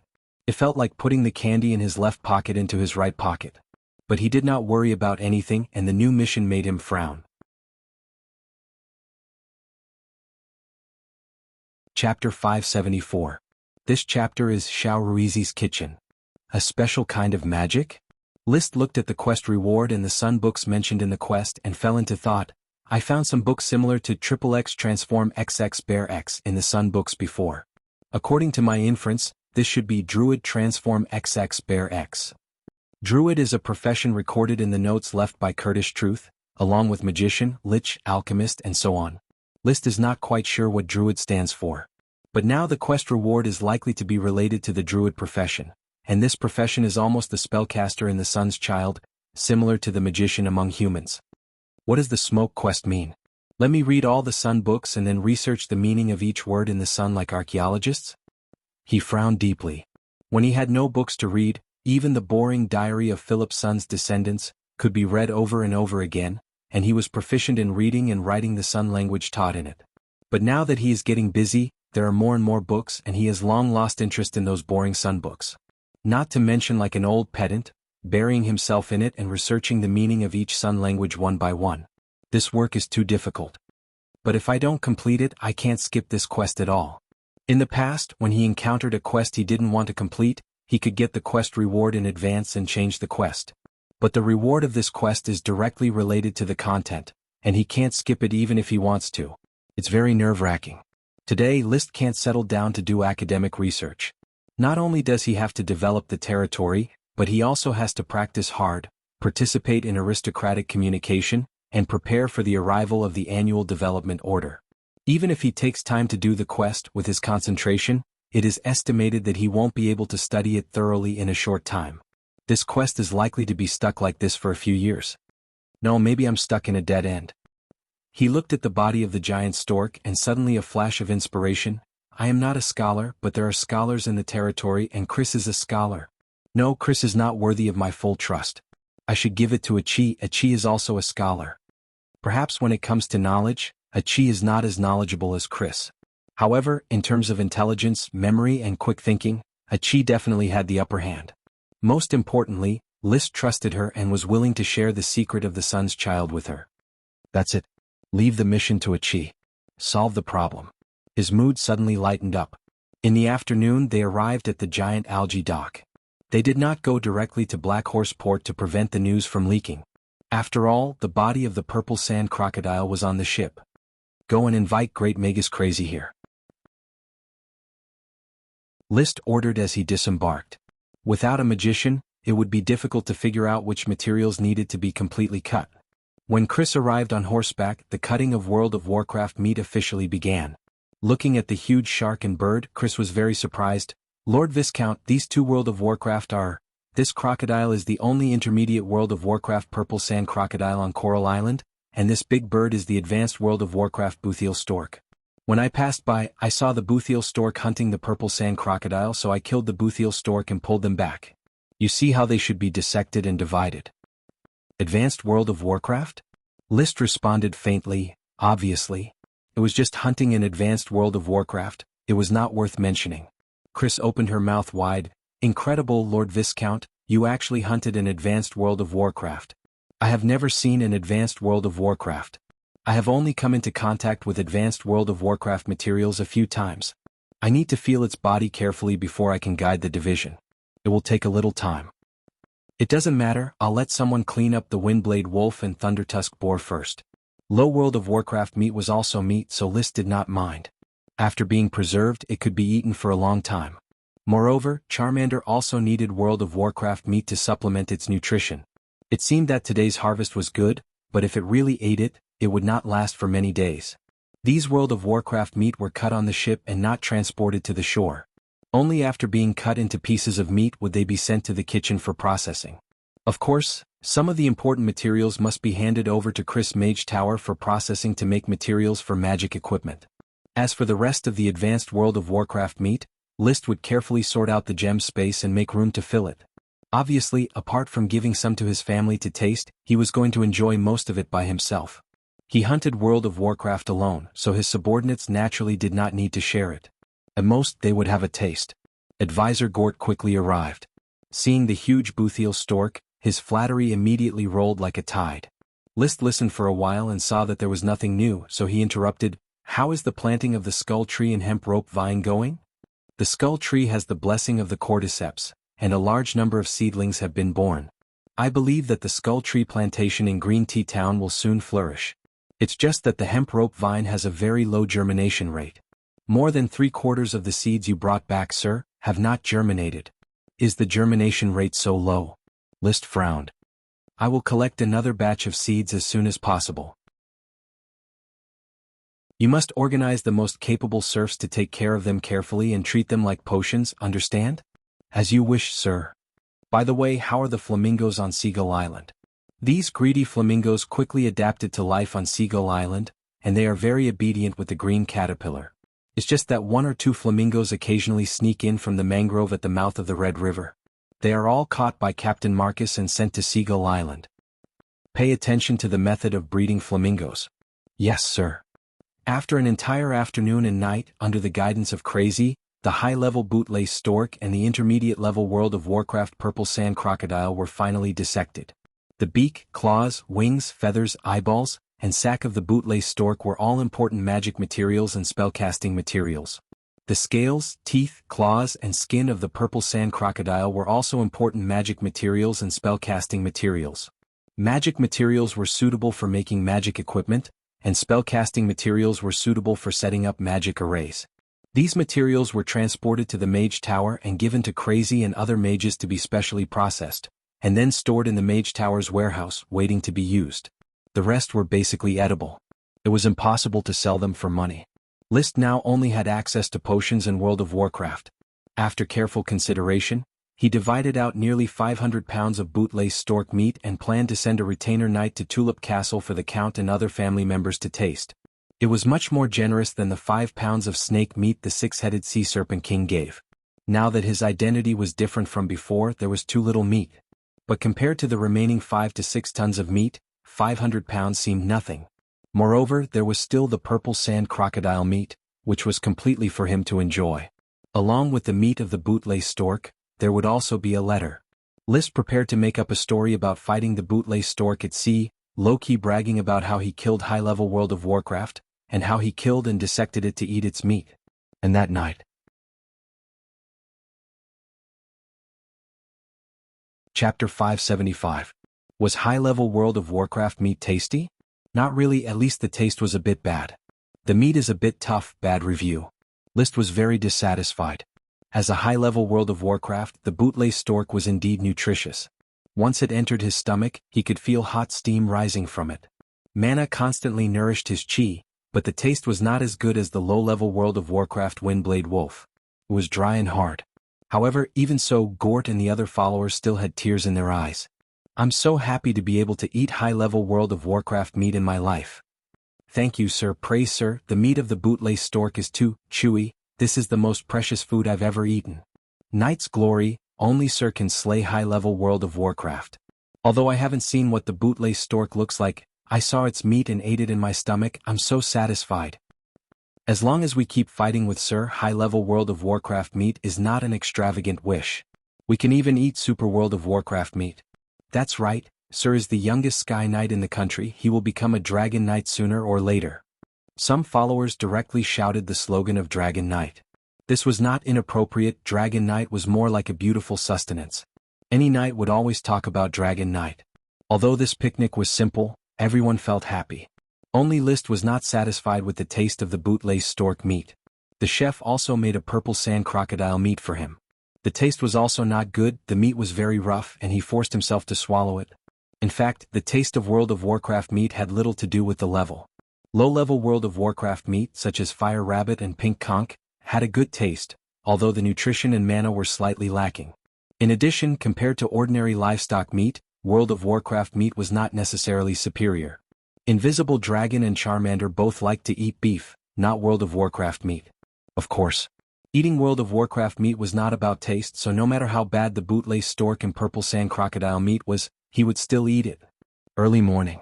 Riding the rainbow whale Lolth, List went straight to the Flower Town's seaside villa. It just so happened that Achi had been staying in the seaside villa for the past few days. List didn't beat around the bush and directly said, Achi, I have a mission for you. Please tell me, Big Brother. I will definitely help Big Brother complete the task. I have a batch of foreign books here. They may have come from the mainland on the other side of the Devil's Sea, a race called the Children of the Sun. List took out the pile of solar language books and placed them on the table. You can study this diary of a descendant of the sun first. There are simple solar language lessons in it. The continent across the Devil's Sea? Ichi was surprised. Are there humans living there? I thought the Devil's Sea was the border of the sea. List said, have you forgotten that I told you that our world might be a planet? If this is the case, then the border of the sea can only be the land, and the border of the land can only be the sea. Therefore, there must be a continent on the other side of the Devil's Sea. We are on the east side of the continent. Then, what if the other side of the Devil's Sea is the west side of the continent? Achi raised a question. List was taken aback. He really hadn't thought about this problem. If the other side of the Devil's Sea was really the west side of the continent, then it was not impossible. Assuming that the planet had only one continent and one ocean, then the Devil's Sea was obviously the only ocean. It was just that it was difficult to cross, which gave rise to all kinds of legends. As for the west side of the continent, it was too far away and information did not circulate. Only a few people knew what was going on there. He could only say awkwardly, "It is recorded in some books that the westernmost part of the continent is the unsetting Radiance Empire. The language used there is an advanced clear language. It is probably not the same language as the solar language. The unsetting Radiance Empire is not the children of the sun. In short, you can judge for yourself." All right. Achi stroked the paper of the solar language books and said, "This paper is so thin. It seems that it is really not produced by the continent's countries. Big brother, do you want me to learn the solar language and then translate the contents of these books?" Achi is so smart. List habitually stroked her blue hair. "I found some clues. Do you remember that sunken ship? The box on the ship contained these sun scriptures and some seeds. At present, the seeds have germinated, but their growth is very slow. I think the technique of how to cultivate seeds is hidden in these books. Is that sunken ship from another continent?" "Yes, according to my speculation it may not be a ship, but a ship in the sky." "A ship in the sky?" "There is not enough evidence to support my speculation. You need to find it from this pile of books. By the way, I will transplant the germinated seedlings here. After you find useful clues from the books, you can study them." List simply handed over the matter of cultivating the potion seeds to Achi. He was now getting more and more used to being a hands-off shopkeeper. It was a pity that Achi's feet had not grown out and could not walk normally on land. Otherwise she could have played a greater role. "I really hope that the smoke mission can issue some rewards that can help the sirens grow." He kept thinking in his heart, trying to interfere with his subconscious and pull the threads of fate. The subconscious could not be controlled. He could only interfere with the smoke mission as much as possible by constantly hypnotizing himself, hoping that it would really work. He had to supervise the handling of the seedlings in the glass greenhouse to prevent the servants from damaging the seedlings. Although there were still a large number of seeds stored in the gem space, before the seedlings matured and bore fruit, there would be one less seedling that was damaged. Wow! The thorn sprite, Ella, flew out of the castle and landed on his shoulder, then grabbed his hair and yelled, wanting List to play with it. "I'm busy now, Ella. Go play by yourself." List touched Ella's head and motioned it not to make trouble. "Wow!" Ella flattened her mouth and flew away reluctantly. Back in the castle's worm room, he saw the corn sprite Mickey playing with a group of sprite worms. He rushed up and raised his hand to hit it. Mickey was shocked and flew away.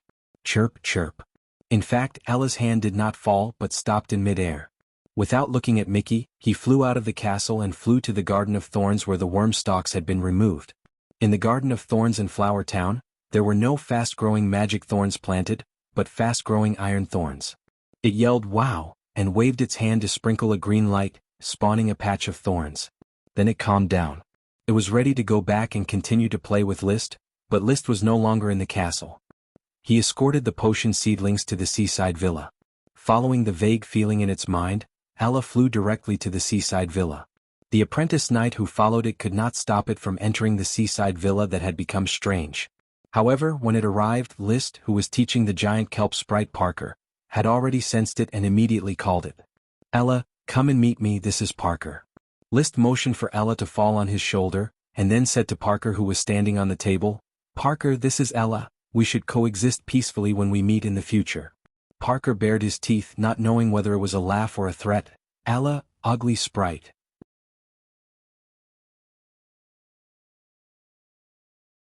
Chapter 576. Take a deep breath, Ella. Seeing that Ella was about to start sowing magic, List hurriedly stopped her and scolded Parker. "Parker, don't use insulting words to your own elves." Parker looked indifferent. Parker, the handsome elf. Ella, as ugly as Fitz, Tam and Eddie. Nami, the one who brought me food, she's not bad. Mickey, I've never seen her before, she must be ugly too. Achi, the gentle sister. List, as handsome as Parker. List's face darkened. "Shut up, Parker." Parker lazily sat down and continued to grin at Ella. "Oh. Whoa. Oh." Ella's anger was hard to calm down. If List hadn't covered it with both hands, she would have definitely rushed up and fought with Parker. Whether she could beat him or not, her attitude must be clear. "Parker, review the snake language I taught you today." List stretched out his hand and flicked Parker's forehead. His face was ugly. After this guy could speak, his mouth became more and more vicious. He obviously learned from the gentle Achi and his gentleman self, but he didn't learn any elegance. Parker sat on the table, I want to eat cornmeal. I'm going to check at night. If you don't learn the snake language well, you can't eat anything. Hee hee. With the angry Ella back to the castle, List appeased it for a long time before it calmed down. List was also very helpless about this. Ella's temper could not be underestimated. Parker, Fitz, Tam and Eddie were not good-tempered elves.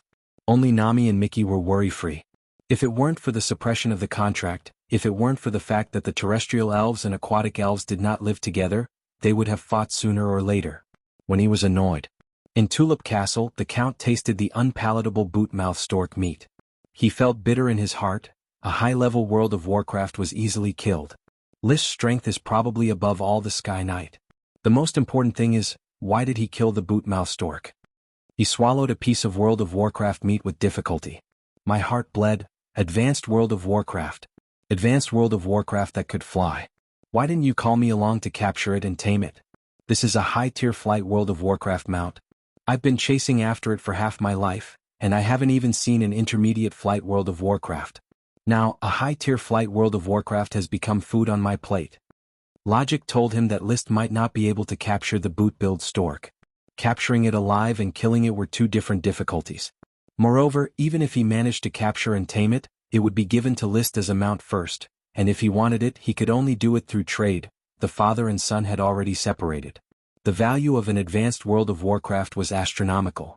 Just the materials that could be obtained from killing a high-level World of Warcraft could be compared to a lesser elf. Many of these materials were priceless. Not only could it be tamed into a mount, but it could also be used in battle, making it even more valuable. After all, advanced World of Warcraft was much stronger than the Sky Knight. Therefore, after feeling sad for a long time, he couldn't help but sigh. This kid's luck is still so unbelievable. If one day he told me he rode a dragon, I would probably be indifferent. I would be numb. At the dining table, his heir, Levis, chewed on the World of Warcraft meat while praising, high-tier World of Warcraft meat, although the taste is average, it's very tasty. I didn't expect List to get his hands on a high-tier World of Warcraft. Father, is a high-tier World of Warcraft so easy to kill? There are strong and weak high-tier World of Warcraft. There aren't many who have seen a high-tier World of Warcraft, and even fewer who have fought it. But this boot-billed stork knows a lot of high-tier World of Warcraft, so it shouldn't be weak. It should have the strength of a perfect-tier Sky Knight.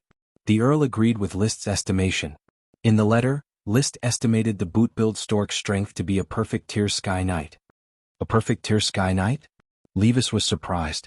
Lytton was even more stunned. Father, brother, List is just an ordinary Sky Knight. How could he kill a perfect-tier Sky Knight? Madame Penelope, who came to the dinner party, was also surprised. So, Lee William, you definitely couldn't kill a boot-billed stork, but List did. Doesn't that mean he's stronger than you? Madame Marie, Elvira, and Loria all stared at the Earl, waiting for an answer. The Count glanced at everyone. His hand holding the knife and fork slightly trembled, but he immediately regained his composure. He said indifferently, fighting demonic beasts isn't just about who is stronger than who.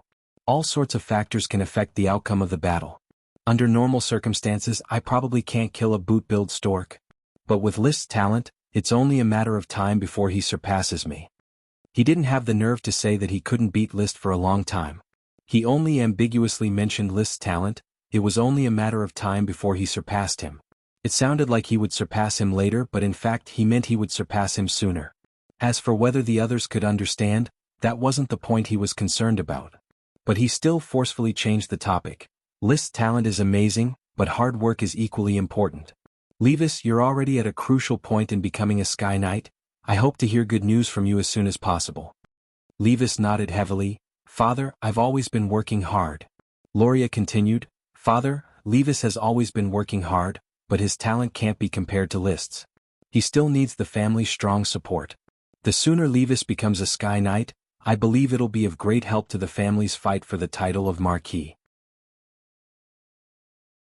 Lee William glanced at Loria and nodded. The family will naturally give him our full support. Madame Marie smiled and said to the Count, as the heir of the Tulip family, Levis indeed needs the family's strong support. You're still in the prime of your life, but with an excellent heir like Levis and a genius like List helping you, I believe that after a few development orders, no one will be able to stop the Tulip family's advancement. Lee William heard this. His previous gloominess had been swept away, replaced by excitement. That's right, List and I will join hands, father and son, and together, I'll be able to claim all the achievements from the development orders. In a few years I'll set foot on the soil of Ironhoof Island and rule over a third of the island. List didn't know about the Count's lofty aspirations inspired by the boot-build stork. He was still busy in the territory. Although he had delegated all the work to his subordinates, he still paid attention to the progress of every matter, no matter how big or small. Right now, his main concern was the planting of the flame mushrooms. Speculations on the relationship between weave nodes, sprites and dragons was already being written. The planting restrictions of the flame mushrooms would be a very good starting point. Sir Viscount, the current batch of mature flame mushrooms harvested is indeed much worse than the previous batches. After refining the magic power elixir, Chrissy gave an affirmative answer. In that case, there is indeed a restriction on the discarded cordyceps. This is a bit awkward. I have just opened 2,000 mu of shiitake greenhouses in the mushroom town, while there are still more than 200 mu of shiitake greenhouses in the flower town. Although it is regrettable, but it is inevitable to reduce the number of flame mushroom greenhouses. After I have calculated the most suitable number of mu for the flame mushrooms to be planted, Sir Viscount, you can start dismantling them. However, you can replace the flame mushrooms with ordinary shiitake and wait until winter comes before planting the ice flame mushrooms. That is also a way. List nodded. In another month, the greater aristocrats will send people to trade the discarded cordyceps. I hope that you can calculate the most suitable number of mu for the discarded cordyceps as soon as possible, so as to avoid falling into a passive position in the trade. Chrissy thought for a moment. I should be able to finish the calculation. The discarded cordyceps trade.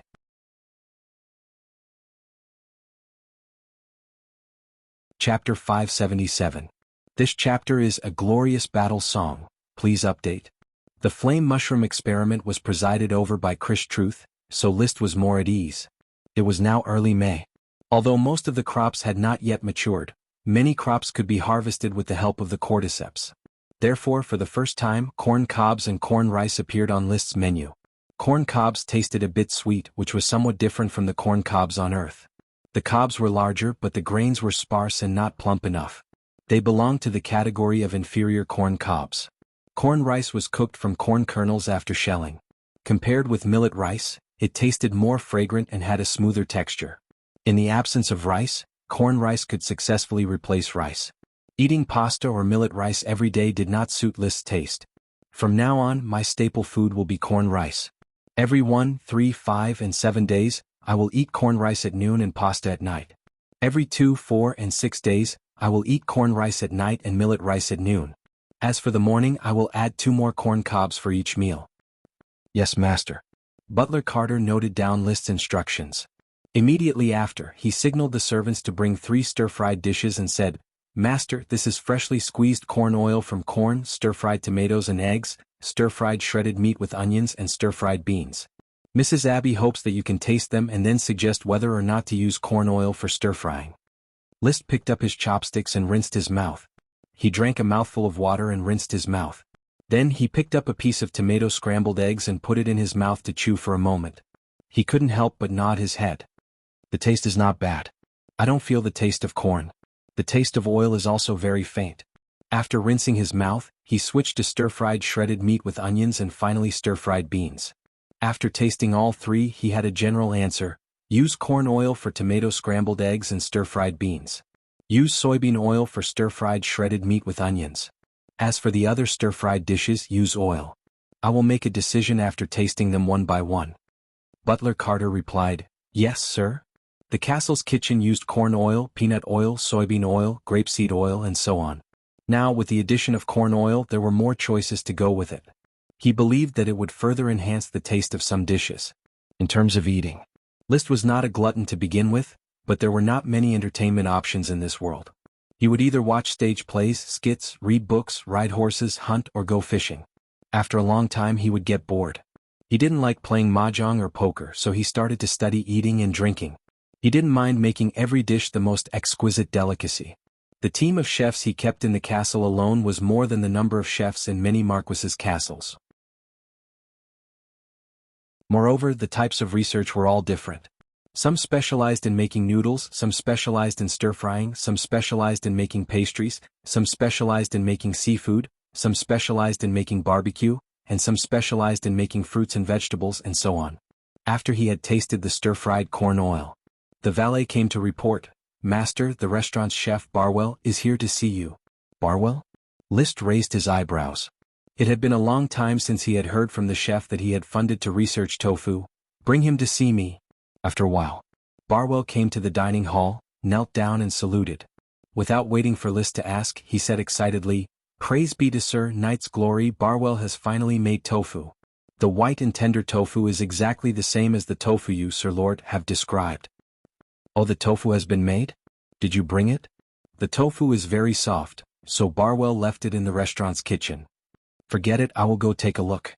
List couldn't wait to get up and see the long-awaited tofu. The retainer immediately brought the blue-blooded horse and gave it to him to ride.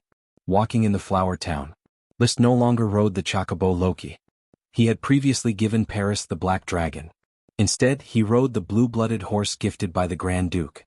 He named the horse Gem.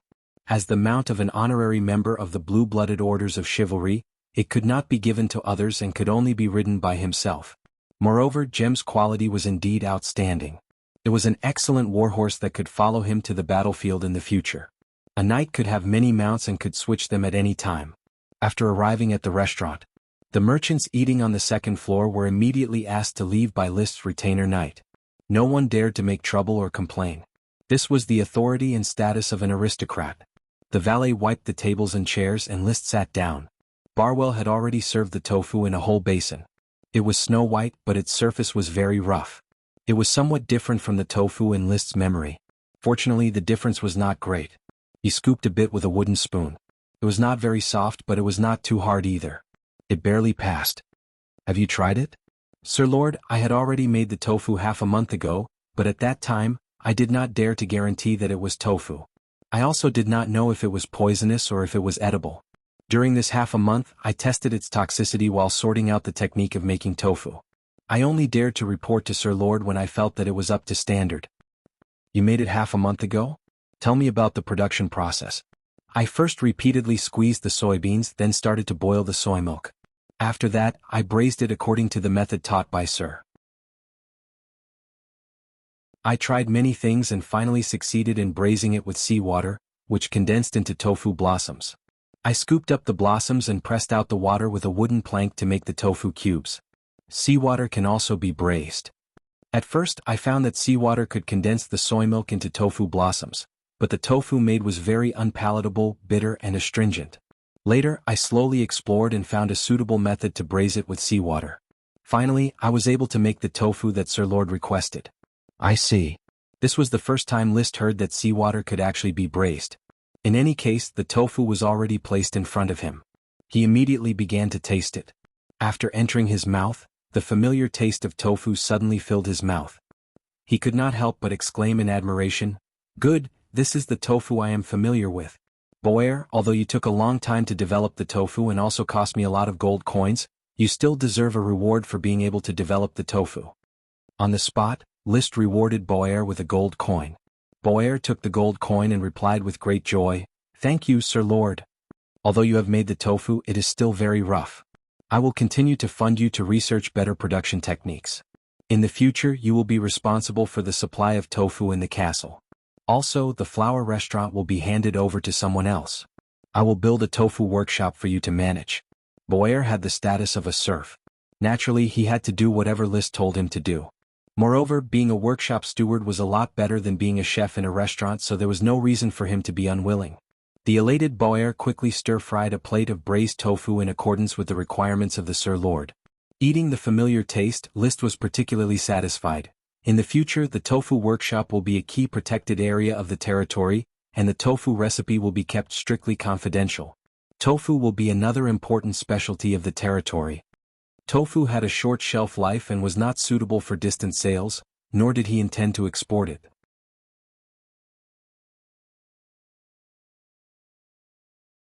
Chapter 578. This chapter is Xiao Ruizi's kitchen. The development of tofu had been completed.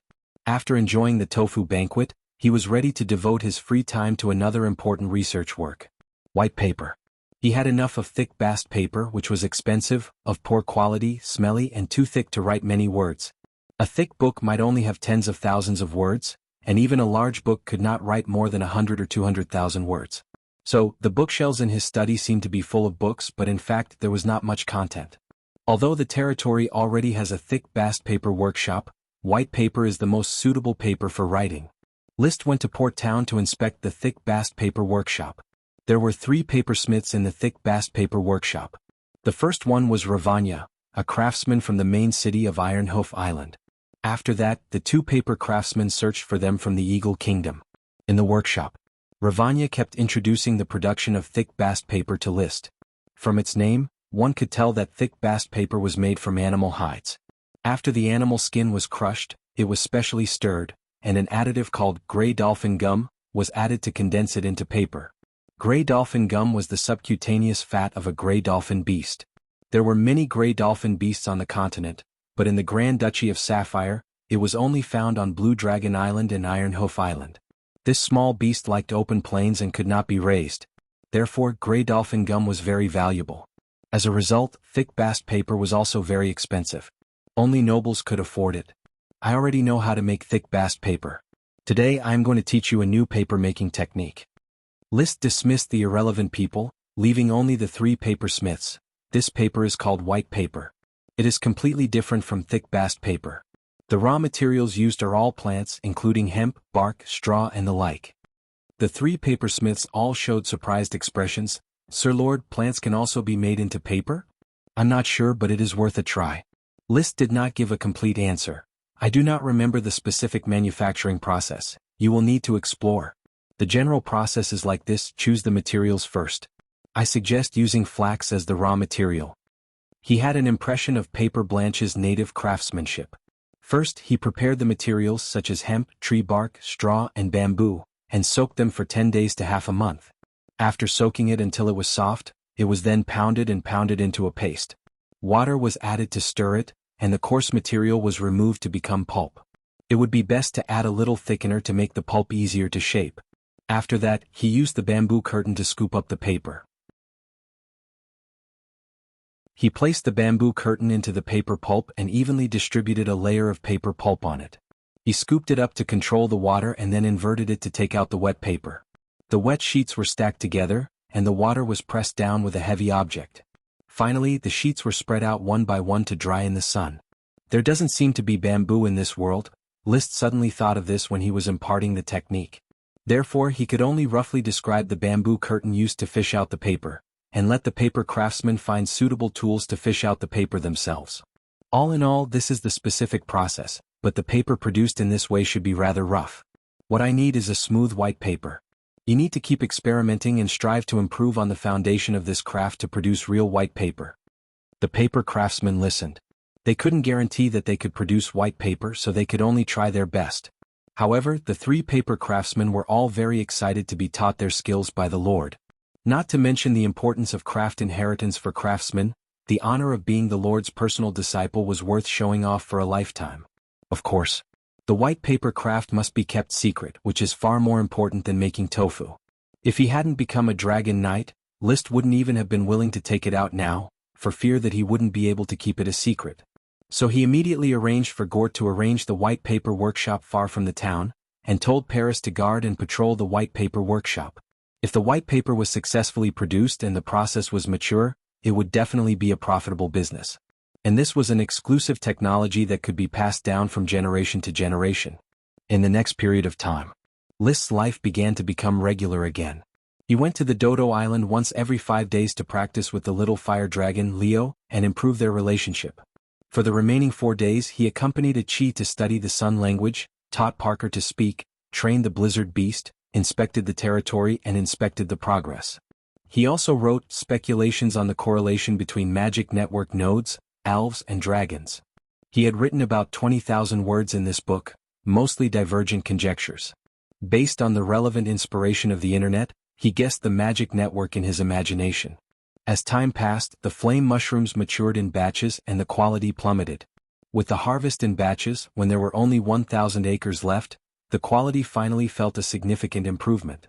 According to the calculation of the correlation data, List and Chris jointly determined that the suitable planting area for the flame mushrooms was 1,000 acres at the current planting density. Now I just have to wait for June 10th, when the other nobles come to trade for the abandoned worm grass. List waited silently. However, the abandoned worm grass from the previous quest had not yet arrived. Good news came from the Sun language quest. In the seaside villa, Achi excitedly told List, "Brother, Achi has deciphered this book, Druid Compulsory, Magic Bean Planting, and learned a new magic from it." What? Big brother, these Sun scrolls are basically magic books, but they are magic used by a type of mage called the Druid. Brother's previous understanding of the title is correct. This book is called Druid Transformation into Bear Guide. It records how druids turn into bears. She handed over the Sun book that List had translated Druid Transformation into XX Bear XX. But Achi doesn't have the energy to decipher it for now. "So, you've already deciphered another book, Druid Compulsory, Magic Bean Planting ? I haven't completely deciphered yet. I've only just deciphered one of the magic spells, which belongs to magic bean planting, bathing in the sun," Achi said seriously. Bathing in the sun? List was a little confused. What, bathing in the sun was also a type of magic? And magic bean planting was a very large type of magic? Yes, this is a very strange magic system. It is very different from the human magic that Achi learned. Human magic is divided according to the different nature of magic. Achi can only be compatible with water magic, but the magic of druids is not divided according to nature, but is chaos magic. After Achi's detailed introduction, List finally understood. The Sun's child race, among which the spellcasters were called druids, they mastered the magic created by chaos magic. Magic was mainly divided into two types. One was the transformation magic of the animal series, which could imitate all kinds of animals. Druid Transformation into Bear Guide was to transform into a bear to fight. The other was the planting magic of the plant series, which could affect the growth of plants like elves, and even the plants they developed needed to cooperate with this type of magic to grow well. Druid Compulsory, Magic Bean Planting, was the planting magic of the plant series. Each plant had a special set of planting magic. Magic beans corresponded to magic bean planting magic, and bathing in the sun was one of them.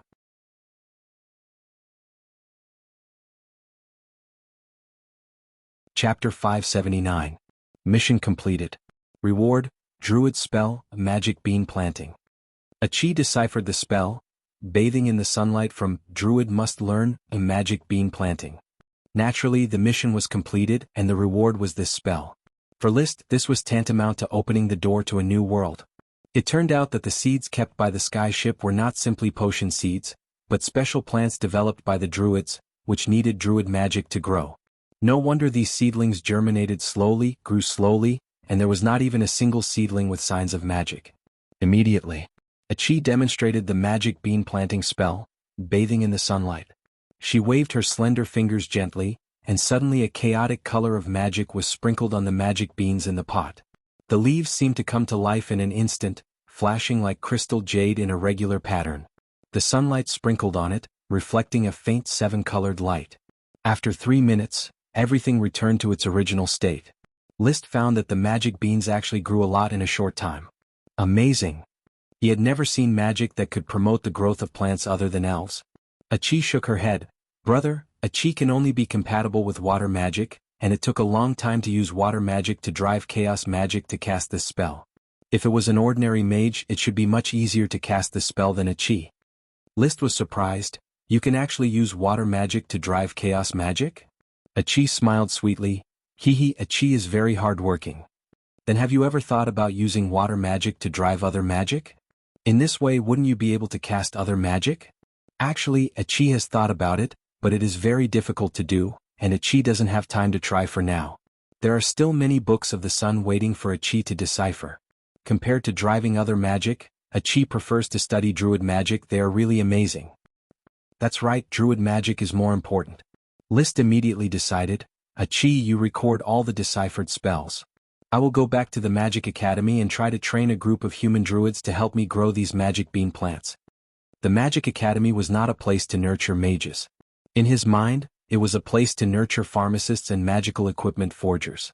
Now, with the addition of druid magic, it was also a place to cultivate magic farmers.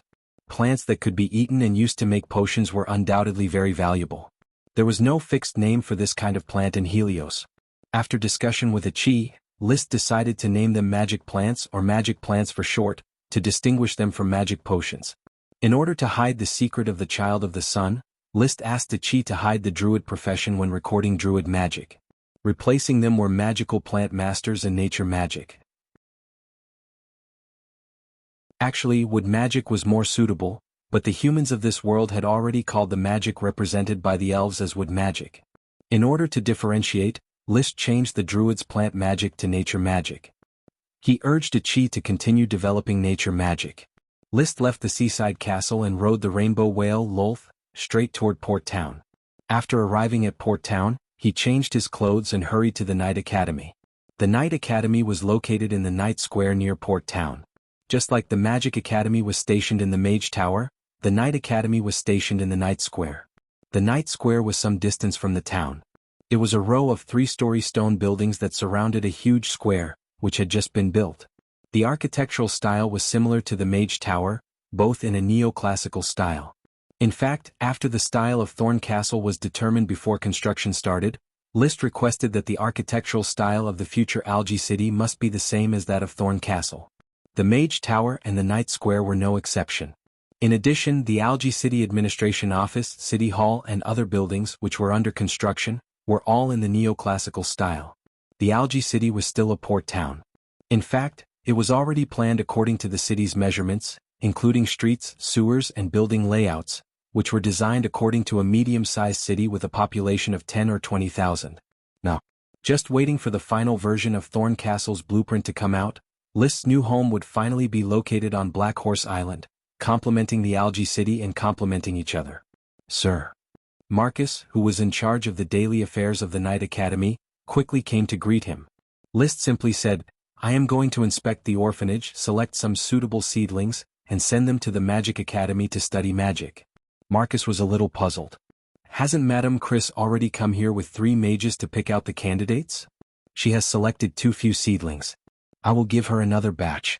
It is very difficult to train a wizard. The more seedlings, the higher the chance of success. List lied through his teeth. In fact, he came to the orphanage because of the latest smoke mission. Mission: bathe in the light of dawn in the Mage Tower. For ordinary people, this is a magical realm, where mysterious and dangerous magicians live. But for the twins Lucy and Lucy of the orphanage, it is a place they yearn for. Why not arrange for them to learn magic? Reward: a sprite worm. Arranging for the twin orphans Lucy and Ruth to enter the Magic Academy to study magic. This almost told List that the two had unique magic talents. The reason why he was so sure was that there was a smoke mission to arrange for the girl Emily to undergo suitable night training. As a result, Emily became an Earth Knight in just 1 year. Her talent was so high that it made people jealous. Moreover, with List's large amount of nutrition, Emily, who trained hard, has recently been vaguely touching the bottleneck of the elite Earth Knight. Now that the smoke mission had prompted Lucy and Ruth to study magic, how could List not be looking forward to it? The twins had terrifying magic talents. Anyway, for the sprite worm, the mission had to be done. It was a happy thing that they could become genius wizards. But if they could not become genius wizards, it would not cause any loss, so why not? Marcus did not say anything more and immediately led List to the orphanage. The orphanage had a separate large courtyard in the Night Square, where hundreds of orphans of different sizes lived. It was managed militarily. There was no such thing as a happy childhood. The only chance for these orphans to change their fate was to show their potential in their daily studies. Selecting seedlings was just an excuse. As for how to distinguish who had magic talent, he simply did not know. Therefore, his choice was to look at the orphanage's list and ask the person in charge of the orphanage how many twins there were. After asking, there were no less than 5 pairs of twins, among which the names of Lucy and Ruth were impressively included. Lucy and Ruth were selected. He then simply selected 18 pleasing Lolis and Shota, making up a total of 20 people, and sent them to the Magic Academy. At this time, there were already 40 apprentice wizards studying in the Magic Academy. The 4 wizards, including Chris, were each responsible for a part of the teaching. Seeing that the Sir Lord had brought 20 more apprentice wizards, Chris looked at the children and her scalp began to turn numb. "Sir Viscount, 40 apprentice wizards are already too many, yet you sent another 20. The Magic Academy is simply going to explode."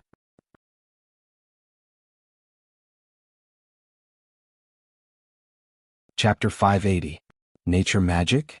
Unsurprisingly, Chris was attracted by nature magic. Sir Viscount, what is nature magic and what is a magic plant master? After telling Chris the set of words that had been formulated before, List added, as for nature magic, I am in the process of sorting it out and it is not convenient to disclose it for the time being. However, the information will be sent to you soon. When you study nature magic, pay more attention to cultivating magic plant masters. Well, I can't wait to see nature magic. List pointed to the 20 new magic apprentices who were lining up downstairs to register and said to Chris, do you see the two twin girls? The elder sister is Lucy and the younger sister is Ruth. They are very talented in learning in the orphanage and are very proficient in reading, writing, and speaking Serpentine. What's wrong? I appreciate the desire of these two girls for magic. Pay more attention to them. If they have good magic talent, then please focus on cultivating them. If not, then forget it.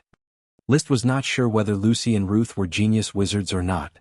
Chris took a deep look at Lucy and Ruth and nodded. I understand, Sir Viscount. After doing this, List also left the wizard tower. He summoned the smoke mission. Mission completed. Reward, an alfalfa sprite worm. Oh, an alfalfa sprite worm.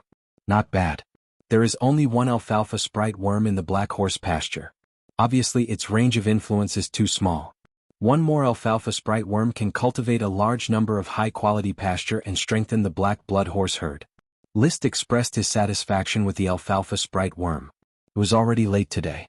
He was going to go to the black horse pasture tomorrow to find the sprite worm and prevent it from being eaten by horses. List then looked at the new mission. Mission: excessive attention to the giant kelp sprite has aroused the jealousy of the thorn sprite in the castle. It is burning with anger and can no longer vent its anger by sowing thorns in the fields. It may need more care from you. Reward: a variant type of thorns. Ha! List suddenly had an indescribable feeling. Did I pay too much attention to Parker? Has Ella's jealousy reached an uncontrollable level? It seems that I really like the new and hate the old. I really have to take good care of it. Ella is really my lucky star to get a new variant of thorns. The thorn sprite had a bad temper, but it was his first sprite after all, so it was of great significance. Therefore, what he had to do was to return to Flower Town overnight, bring Ella with him, and then continue back to Black Horse Island. Early the next morning, Nye Yin headed to Herding Horse Village. He rode on Lightning and galloped around the Black Horse pasture. After searching for a while, he successfully found the alfalfa sprite. Its worm stalk wasn't obvious, so it should have just been born. Charles, have the Worm Protection Squad immediately send out members to protect this alfalfa worm stalk. The head of the security group, Charles Trapp, bowed and replied, Yes, my lord. Immediately after, List went straight to Thorn Town opposite the Black Horse pasture. Thorn Town had only built a few rows of houses for the serfs to live in. Currently, there were only two types of industries in the town: the Thorn Plantation, which was over 1,000 acres, and the Blackberry Plantation, which was only slightly more than 100 acres. The Blackberry Garden had blackberry cordyceps, and the Thorn Garden had 3 thorn cordyceps, one of which belonged to Ella. He came to the Thorn Garden. Ella was very excited and kept crying. Whether it was getting close to the thorns or playing with List, it made her very happy. He didn't know what level of care was needed to complete the task. List planned to play with Ella during this period of time, which was considered as compensation for his neglect of it for a while. Time passed quickly, and in the blink of an eye, he went to the fairy island 3 times to practice with the little fire dragon Leo. The smoke task had not been completed, but Ella had been playing crazily during this time. Following List, the whole Black Horse Island was full of Ella's figure.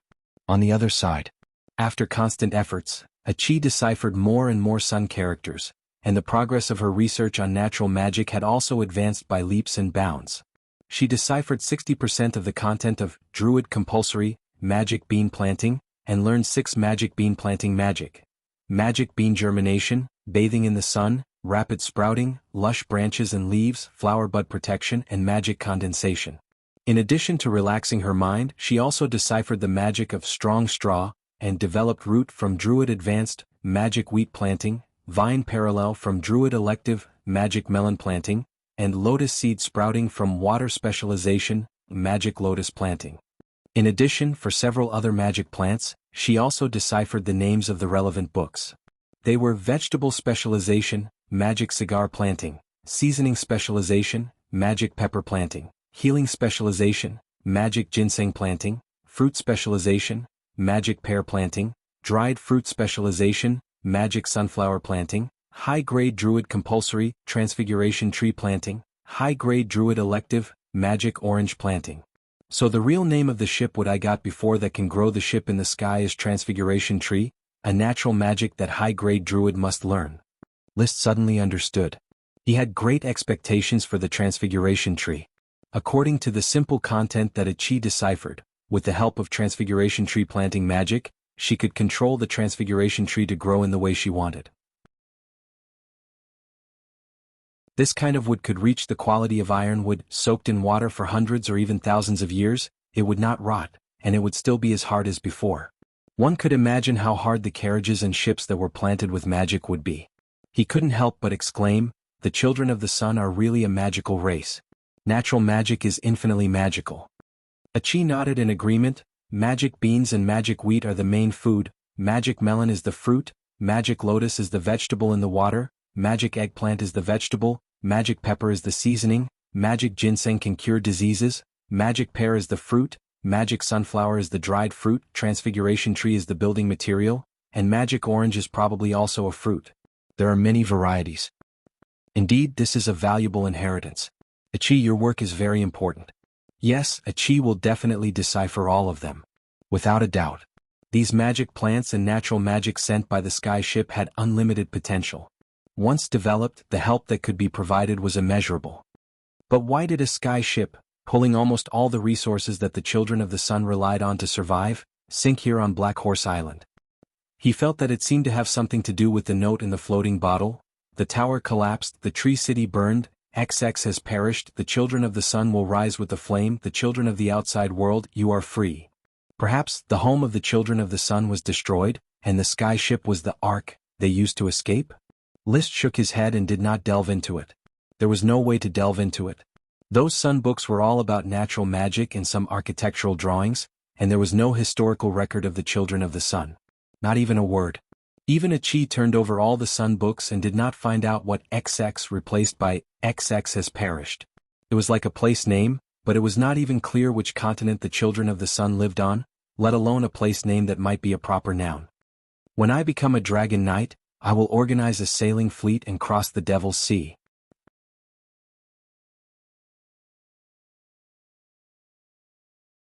Chapter 581. This chapter is titled, Forget About Giving a Name. Thank you very much. Time flew and it was already early June. The abandoned wormgrass trading team, which had made an appointment with Count Jonas Moongrass, finally arrived at Black Horse Island. The team was led by Jonas' son Jobs Moongrass, an official member of the Blue Blood Orders of Chivalry. Sir Viscount, let me introduce you to the leaders of the team. This is Lasvia White Glutinous Rice, the second son of the Marquis of Leather Island. Jobs introduced a total of 4 sons of great aristocrats, 2 sons of marquises, 2 sons of earls, and 5 families including Jobs himself. List warmly received the sons of these great aristocrats and played for half a day on Black Horse Island before starting negotiations. The Jobs family's cordyceps were Blue Matsutake, which was a water attribute cordyceps.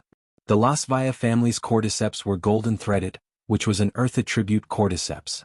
The other 3 types were the dark attribute cordyceps Black Truffle, the ice attribute cordyceps Hericium, and the thunder attribute cordyceps Horseshoe Bubble. Each family brought not only the fungus and ingredient recipes, but also 10 serfs who could grow abandoned worm grass. List could exchange technology alone, but if he wanted these serfs, he must exchange them with serfs who could grow flame mushrooms. He had naturally selected the 50 serfs long ago. They were all serfs without families. Each family exchanged individually and signed a treaty prohibiting the random spread of these abandoned worm grass.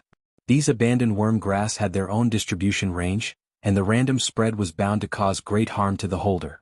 Depending on the quality, yield, and use of each abandoned worm grass, it involved more or less compensation of gold coins. But overall, List's flame mushroom not only did not lose money, but he also earned a slight profit of 800 gold coins. Flame mushroom was a fire attribute abandoned worm grass and had a wide range of uses. After all, there were many knight with fire attribute chi, and the quality of the flame potion extracted from the flame mushroom was not low, so it was naturally more expensive. So, the abandoned worm grass trade ended, and the Black Horse Island territory suddenly had 5 new potion specialties. However, List, who had extra thoughts in his mind, found out more about the noble lords who had abandoned worm grass from the mouths of the 5 aristocratic sons. He learned that the Grand Duchy of Sapphire had 8 kinds of abandoned worm grass in addition to the flame mushroom. Because of its low production and low quantity, most people didn't know what abandoned worm grass was. 5 of them had been traded to List, and the remaining 3 had not been considered by Count Jonas because their territories overlapped. These 3 kinds of abandoned cordyceps were Thunder City Count Sarier Jacaranda Territories Water Attribute Abandoned Cordyceps White Ghost Brush, Red Sand Island Count Brass Butterfly Orchid Territories Earth Attribute Abandoned Cordyceps Big Fur, and Luaya City Viscount Tevis Poplar Territories Wind Attribute Abandoned Cordyceps Greenwood Ear. The 5 noble heirs left Black Horse Island with the flame mushroom fungus, formula, information and serfs. List secretly planned, blue matsutake, black truffle, golden thread fungus, monkey head mushroom and flattery bubble. I've already traded away my flame mushroom. However, not only do I have the flame mushrooms, I also have the ice snow flame mushrooms that I grow in winter. I wonder if the flame mushrooms and the ice snow flame mushrooms will restrict each other. The snow flame mushroom was a variant of the flame mushroom. I'll try to grow it this winter. If there are no restrictions, I can use the snow flame mushroom to trade again. I'll trade for the big fur, greenwood ear and white ghost brush. That way I have 10 kinds of abandoned cordyceps, and it won't be a problem to grow 10,000 acres. The amount of potions produced by 10,000 mu of worm abandonment grass was much higher than what the giant kelp sprite Parker could produce. In other words, there was another great sprite in the territory. Wonderful. The joy of abandoning the cordyceps had just passed, and the smoke mission had another breakthrough. After continuing to care for the thorn sprite, Allah, the mission was finally completed. Mission completed. Reward, Fire Attribute Variant Thorns. List couldn't help but be stunned for a moment. Fire Attribute Fast-Growing Demon Thorns? The original mission introduction of the fast-growing demon thorns was a potion-type variant of thorns, which belonged to the Chaos Attribute. Now that there was a Fire Attribute in front of it, there was no doubt that its Chaos Attribute had mutated into the Fire Attribute. The value of the Chaos Attribute and the specific attribute of the potion could not be said to be higher or lower. But for List, of course, the fire attribute of the fast-growing demon thorns was more valuable because he and the little fire dragon were both of the fire attribute. The fire attribute potion had the greatest effect on them. More than 800 acres of thorns magic herb field, List carefully searched and finally found a mutated thorn glowing with red magic in a corner. It named this thorn as the fast-growing fire thorn. He was going to plant fast-growing fire thorns around Ella's cordyceps, and continue to plant fast-growing demon thorns for the other 2 thorns worms cordyceps. Maybe the fast-growing demon thorns would continue to mutate in the future. Ella, well done. List turned his head and gave Ella, who was squatting on his shoulder, a kiss. Ella suddenly laughed, mixed with a wow sound. The more List looked at it, the more he liked it.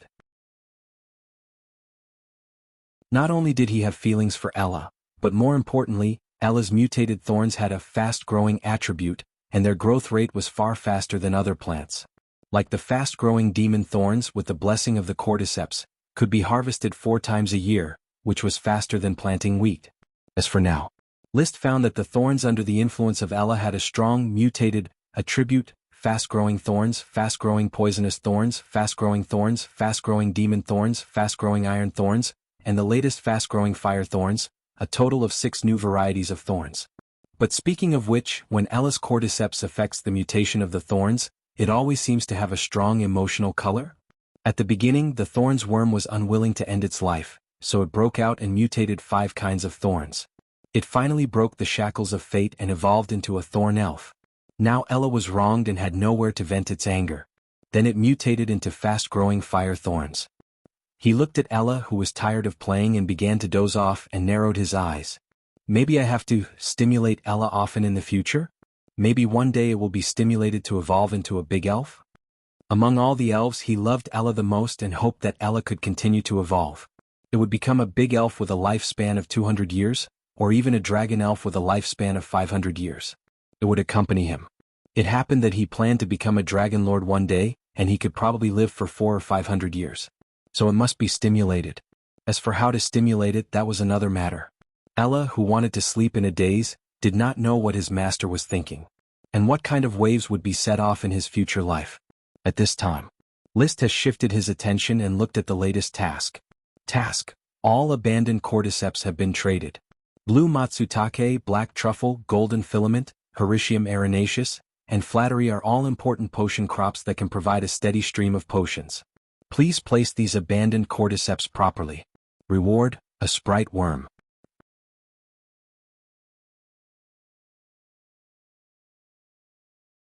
Chapter 582.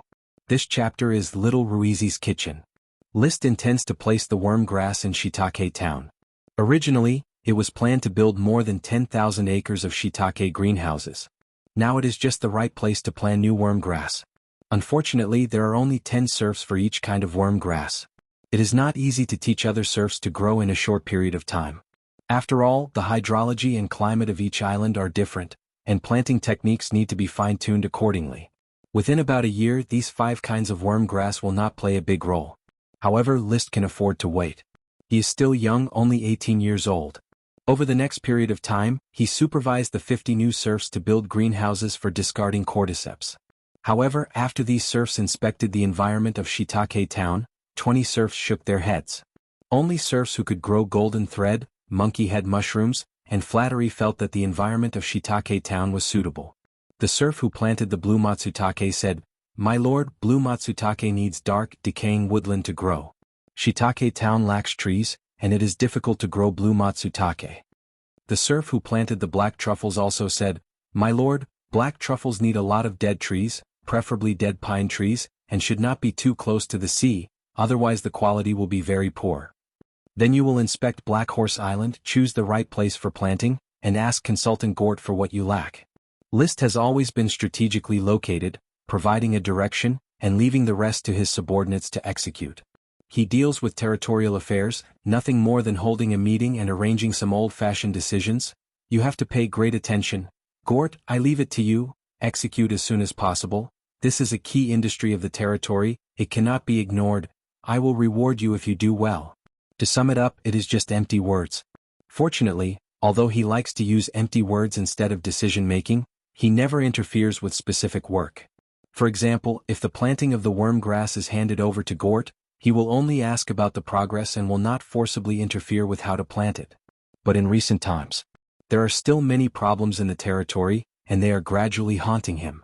Flower Town Administrative Officer Isaiah kept complaining, "My lord, there is a serious shortage of serfs in Flower Town, and we can no longer transfer them to Black Horse Island. Have a cup of tea to calm down." List motioned to the servant to brew him a cup of green tea. There will be serfs. I have already asked Levis to help me look for a new batch of 3,000 serfs. In addition, when the development order is issued again this year, I will continue to collect 20,000 serfs and transport them back. Isaiah bargained, "In that case, sir, you must distribute the 3,000 serfs to the Flower Town. The Flower Town can get a smaller share of the serfs at the end of the year. Rest assured, the serfs will not lack you. What you need to do now is to appease the people of the territory, make the serfs loyal to the territory, and prevent riots after the arrival of new serfs." "Yes, Your Excellency." Isaiah will strictly control public opinion and public sentiment in the territory, increase publicity efforts, and make the serfs submit as soon as possible. It will never affect the integration of the new serfs. He had just appeased Isaiah. Port Town's administrative officer Blair came to beg again, "We're short of manpower, my lord. The construction of the city hall has been halted for a week. There are no workers. Advisor Gort has transferred a group of serfs to plant abandoned worm grass. If this goes on, there will be no one to maintain the town's operation." "Don't be impatient, Blair. Come have a cup of tea to calm down." List asked the servant to brew a cup of green tea for Blair. Serving guests with green tea has become his specialty, guiding the fashion of drinking green tea little by little. After a while, Blair was also sent away with the same words as before. List finally had a moment of peace. "I didn't expect that nearly 20,000 serfs would be transported back last year, and a small number of 5,000 serfs would be purchased in the middle, but it still can't keep up with the development needs of the territory." He himself was about to get angry. The serf trade with Levis had not stopped, and there was still a shortage of people. During the development order, serfs were cheap and good, and he bought them in large quantities. In peacetime, serfs were not only expensive but also mostly old, weak, sick and disabled, and he still bought them in small quantities. Other people's territories did not have so many industries, and naturally did not need so many serfs, and they could develop step by step. In List's territory, industries emerged almost one after another, and each industry required a large number of serfs to operate. Therefore, serfs were always in short supply, and there had never been an abundance. I hope to develop magic plants as soon as possible and reduce the dependence on serfs. The guilt of engaging in the serf trade for a long time is too great. He secretly sighed faintly. Behind every ship of serfs was a wronged soul. Self-comforting excuses such as, if I don't buy them, others will buy them, it's better to live in my territory, and so on, were becoming increasingly unable to calm the uneasiness of his conscience. He could quickly integrate into the aristocratic system and be corrupted by the luxurious aristocratic life, but the goodness in his heart was still faintly present. He wanted to convince himself that he was a transmigrator, and that the humans here were not compatriots at all, but just foreigners from a different world. But how could he be indifferent in the face of every living person? He drank the green tea in the cup in one gulp. He suddenly made a decision. I can't stop developing the territory. The only thing I can do is probably to ensure the safety of the serf trade and the happiness of the serfs in the territory. Starting tomorrow, taxes will be reduced, and the basic wage of the territory will be raised from 2 copper coins a day to 3 copper coins a day. This was the second time he had raised the wage standard. At the end of the year, he raised the wage standard from 1 copper coin to 2 copper coins. I have so many industries and business can support the territory. There is no need to exploit the people. The dilemma of the shortage of people was difficult to solve, and bad news came one after another. This time the bad news was that Achi was studying nature magic. After Achi's systematic research in the Sun language, she could already read a lot of the Sun language. In the book, Druids Must Learn Magic Bean Planting, there was a detailed introduction to magic beans, which she translated. The general meaning was that it took 10 years for a magic bean to grow into a tree. The output in the first 10 years was very low, and it gradually increased in the last 10 years. At its peak, about 40 years later, each tree could produce 50,000 caddies of magic beans annually. A tree can produce 50,000 caddies annually, it's really amazing. List was speechless. But why does it take 10 years to bear fruit and 20 years for the output to increase? Only after 40 years can it reach 50,000 caddies annually? 40 years later, List would be 58 years old, and according to his own estimation he would probably have unified the continent. At that time there would be no need for magic beans. Later, Achi deciphered, Druids Must Learn Transfiguration Tree Planting, which also recorded the growth cycle of transfiguration trees. It took 100 years for a tree to grow to the point where it could be used to build the keel of a sky ship. Even a transfiguration tree with the thickness of a wrist would take 20 years to grow. 20 years, the thickness of a wrist, barely enough to build a carriage. Do I need such a transfiguration tree? List was completely defeated by this news. In an instant he lost interest in all the magic plants. However, he still spent 10 minutes to recover his state of mind, and then left the matter of nature magic and magic plants to Achi. After Achi's research results, he would give it to Chris to implement. 10 years to mature, 100 years to become useful. Such a good thing should be left for future generations. The disheartened List received good news a few days later. Chris and Glanny, the two mages, worked together and finally thoroughly studied the golden pearls produced by the golden lip clam. And using the golden pearls, they created a magic equipment that could cool down. The golden lip clam was a water element sea monster, and its pearls were also water element, but they could produce ice element effects.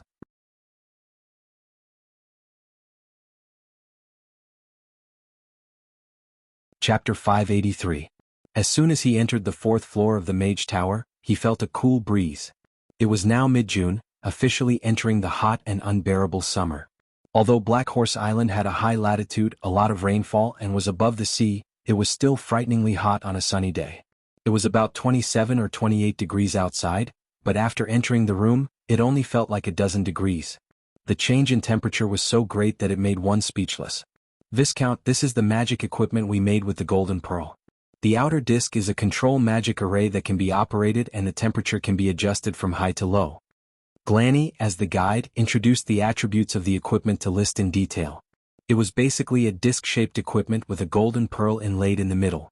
List touched the disc and found that the temperature of the disc was similar to the indoor temperature, not colder. Is the temperature high or low now?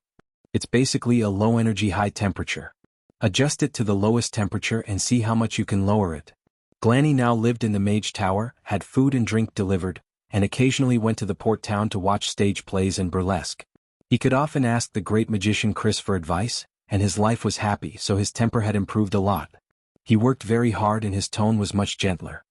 Yes, Viscount. He quickly activated the magic runes on the disc and adjusted it.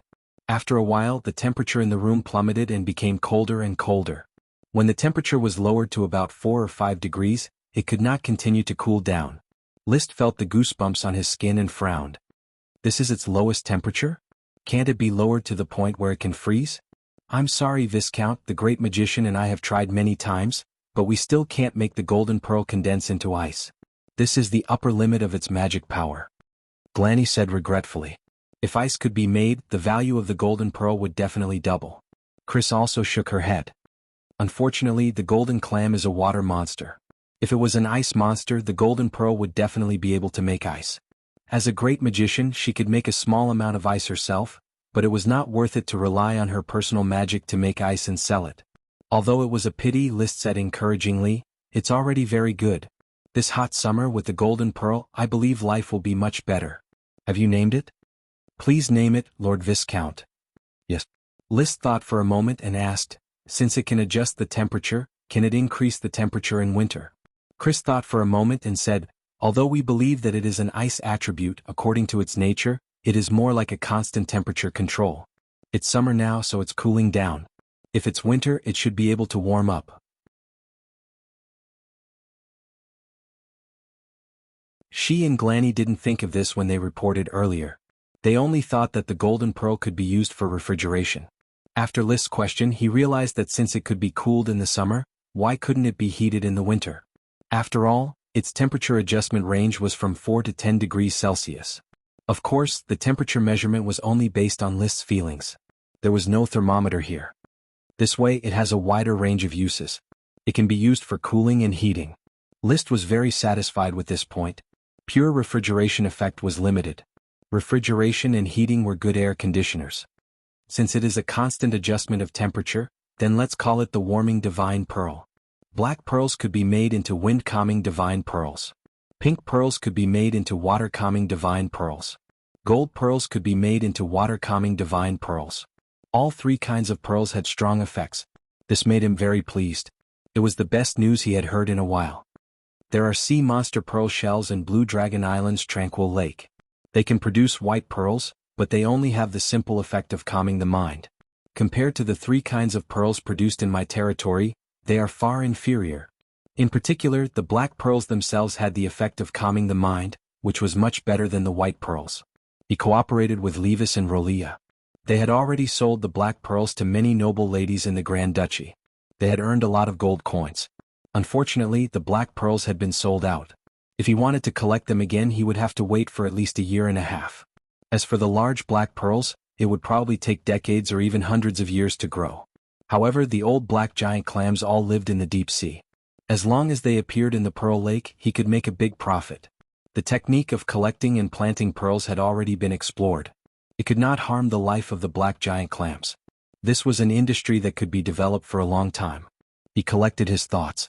He asked Chris and Glanny, how big is the range of the warming divine pearl? According to the standard of this golden pearl, it is the size of a 30 square meter room.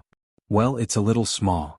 Liszt grumbled before saying, I'll provide you with more golden pearls, and you can take some time to make them into divine warming beads. When the time comes, you can install a batch in the Magus Tower, and I'll need to equip the rest in my Thorn Castle. Glanny was the main force in making magic equipment.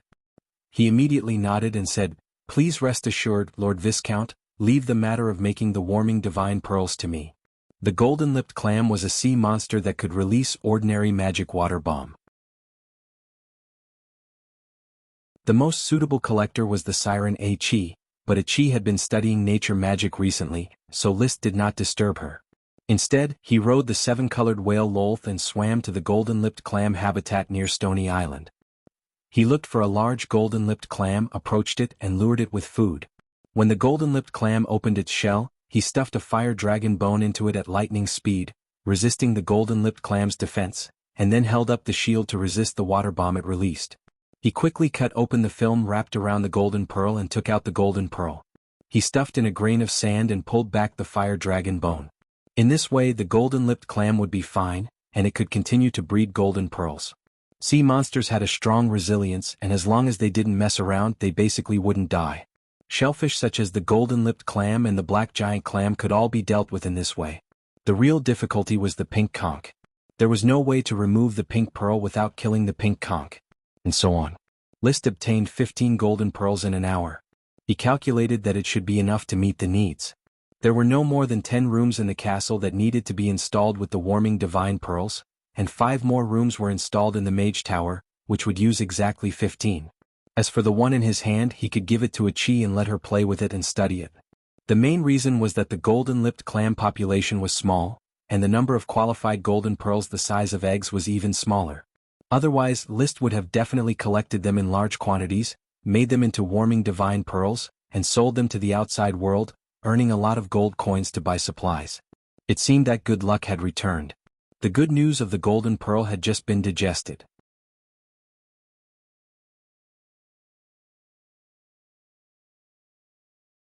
Chapter 584.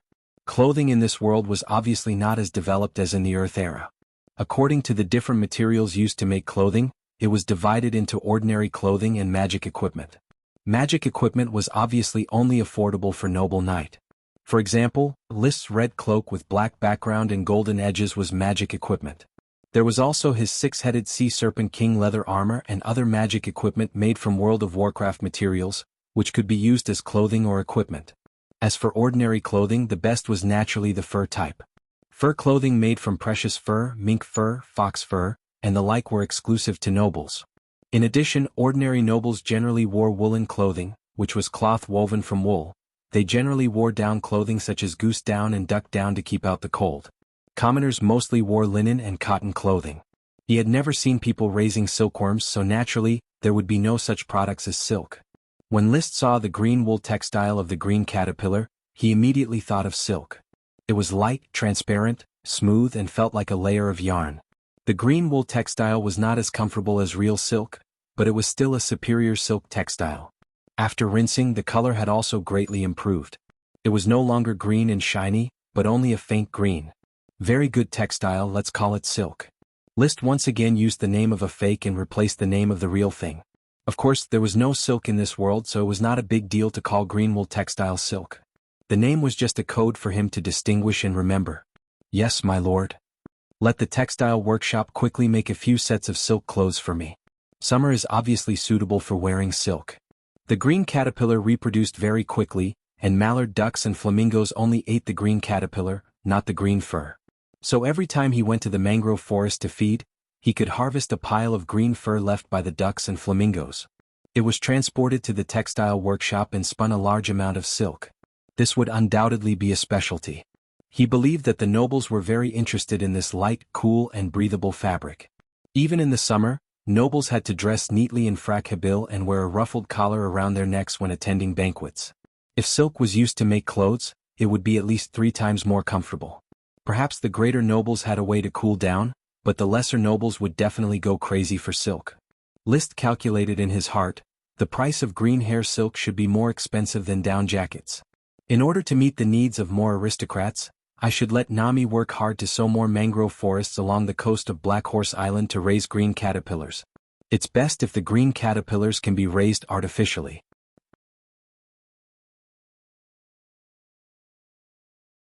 Just like raising silkworms, the efficiency of raising green caterpillars should be significantly improved. At that time, the green caterpillar only needed to eat, drink, and sleep.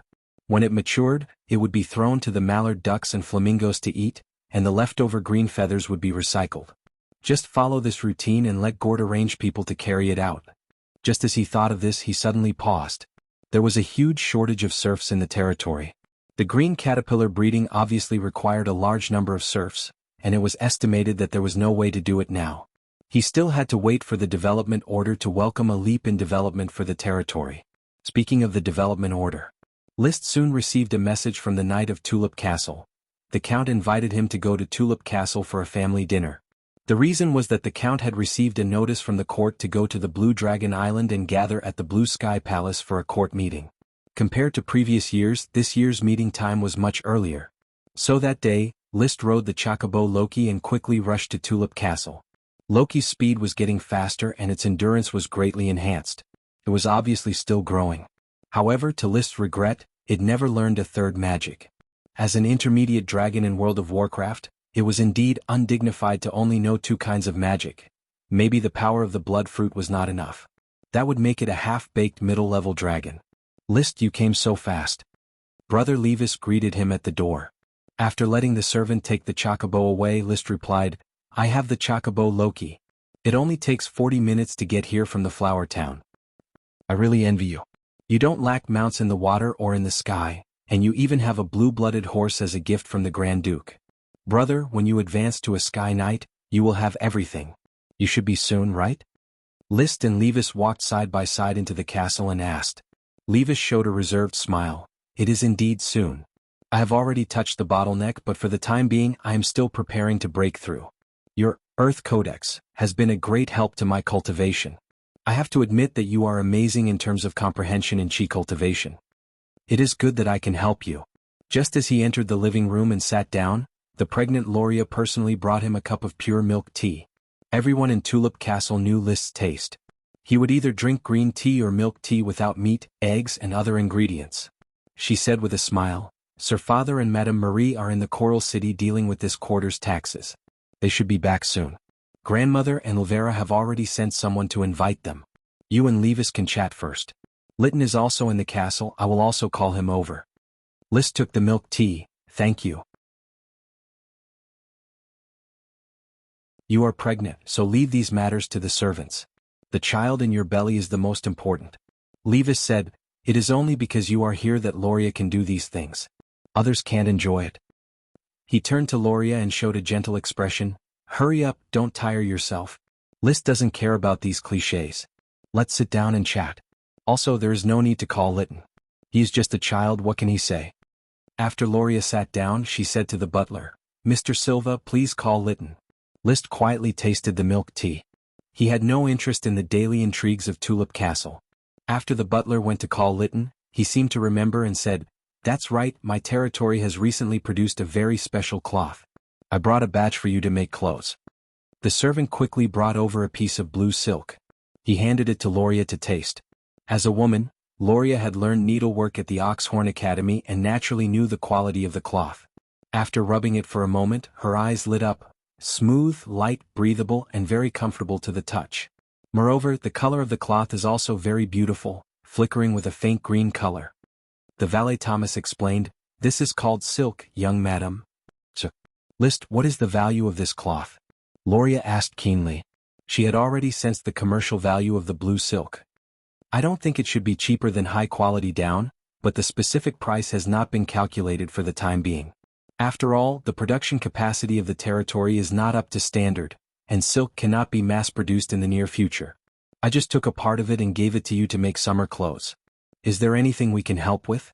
Not for the time being. Wait until the production of blue silk stabilizes, then we'll talk. Okay. Loria was not disappointed and still said happily, the silk feels really comfortable. This summer we don't have to wear those suffocating full-body skirts. Levis also touched the silk and exclaimed, I want to use it to make a few sets of frac abure for myself. The woolen frac abure is a disaster in the summer, and that damn ugly frac is like a hot water bag around my neck. While chatting, Lytton quickly rushed over. When he saw List, he greeted him obediently, Brother List, you're here. List responded with a then cast magic eyes and looked at the other's chi level. It was quite rich. In the past few months, Madame Marie should have accumulated a lot of resources for him. But just a glance. He didn't care.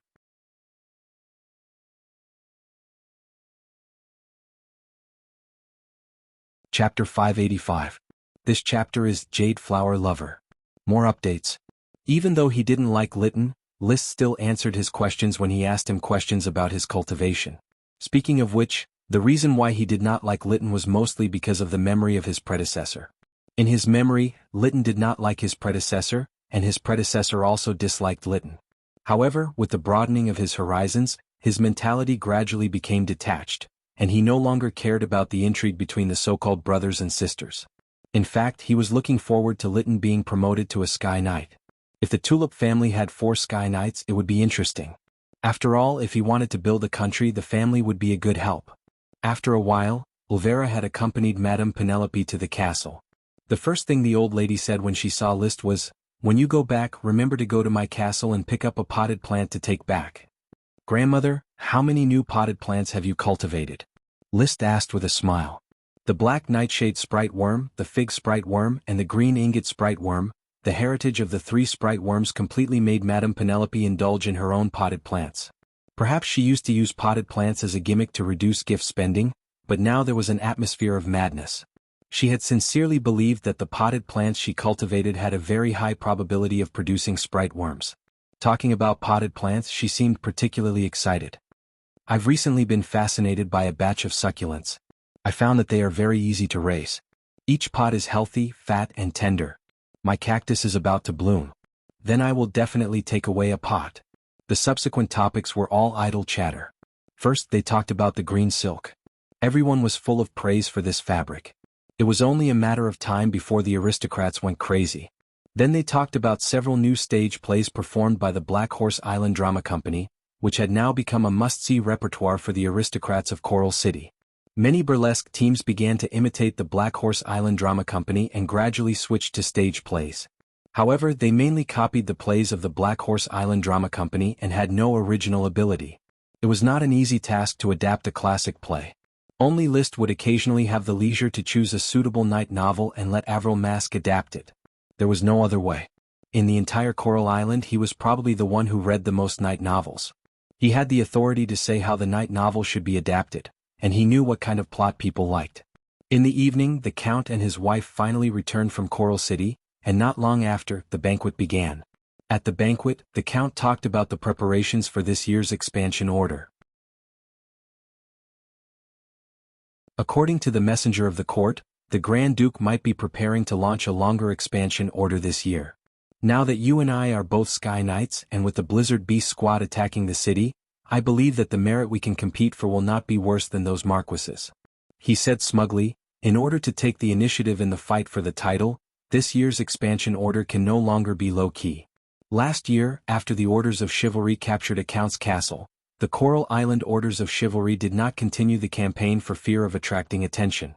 In case of multiple Sky Knights besieged, it would be difficult for William Lee to resist. But this year there was Liszt. Others may not know, but William Lee knew very well that Liszt's combat power was far greater than his. If the two joined forces, they could cope with the general situation.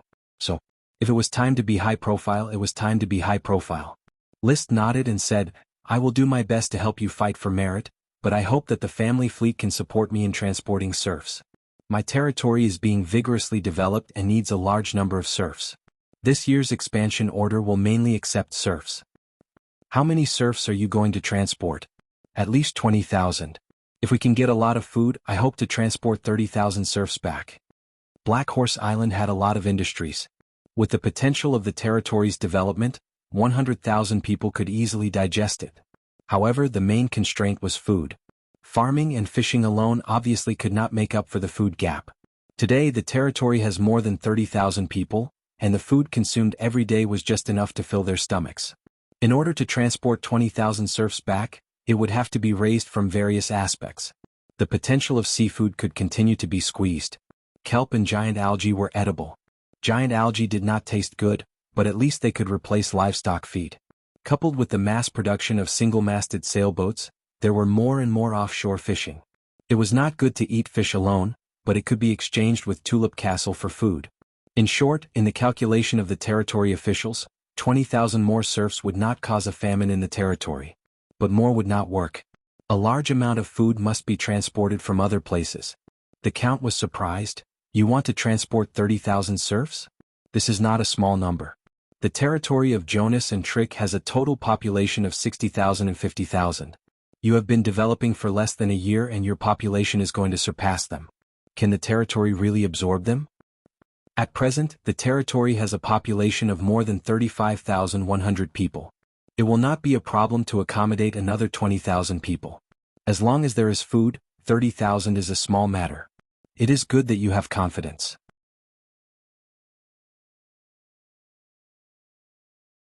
I will arrange for the family fleet to tilt the main transport capacity to you. At this time, Levis interjected, List, your Black Horse Island has accumulated a lot of two-masted cargo ships. You can merge with the family fleet and go together. My fleet is too small. At present there are only 15 ships. At least 7 ships should be left to meet the territory's cargo needs. I can only send 8 ships to merge with the family fleet. 8 ships is also a lot of capacity. Then it's settled. So, until the end of the banquet. The Count held this family banquet mainly to communicate with Liszt, and then he would have the confidence to go to the Blue Sky Palace to discuss how to participate in the development order. In the evening, the father and son chatted alone for a while in the study. The main content was the Count asking, Liszt, how is your strength improving? I feel that I have made great progress. Every day I reach a new level. My current strength should be far beyond the Sky Knight of perfection level. When I was hunting the boot-billed stork it was not very difficult. You are already so strong? Yes, does father need to think about it? Forget it. The Count coughed and changed the subject. Speaking of this boot-billed stork, I think it should have hunted the purple sand crocodile on the island. I went to see the habitat of the purple sand crocodile and there were traces of a fierce battle. I was waiting for the purple sand crocodile to breed, but I didn't want to be destroyed in the mouth of this big bird. Although the meat eventually fell into Liszt's mouth, the purple sand crocodile was indeed killed by the boot-billed stork. Liszt just watched. His conscience was slightly uneasy. He thought about it and said, if there is a chance, I will go to the mainland forest and find a suitable World of Warcraft and catch one for you, father. The Count raised his eyebrows. I have troubled you. It is my duty.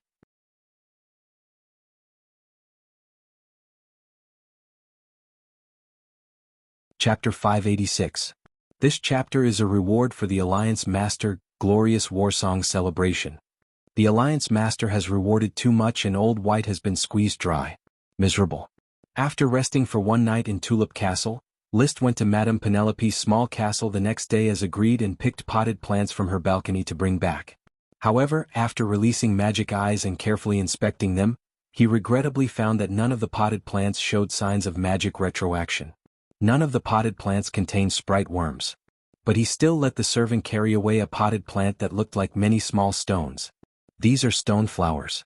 Look at how beautiful they are. Every small stone that cracks open is a stone flower. There are a total of 25 in this pot. May the glory of the night watch over you. One of them may give birth to a sprite, my handsome young man. Madame Penelope kindly blessed him. She used to think that Liszt looked too much like Melissa Longtaro, a woman she hated. But now the more she looked at Liszt, the more handsome she felt. He brought a pot of stone flowers. Liszt said goodbye to Madame Penelope. On the way he looked at the stone flowers. Each stone flower was like a stone with 2 split petals with rounded edges. Between the 2 petals, a flower grew.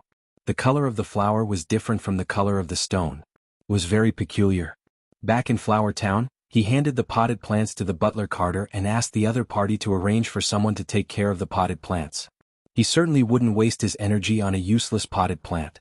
There doesn't seem to be anything worth worrying about recently. I should go write speculations on the correlation between weave nodes, sprites, and dragons, and strive to finish writing this masterpiece of magic theory to establish my position as a theoretical archmage.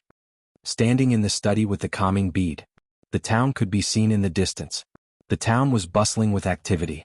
Many merchants in messy clothes were walking freely in the town. The establishment of a trade town was beginning to show results. There were also many serfs pushing wheelbarrows to transport goods on the streets of the town. The wheelbarrows were Liszt's secret tool, but they were exposed very quickly. There was nothing to be done about it. The technical content of a wheelbarrow was not much, and one could basically figure out the general principle at a glance.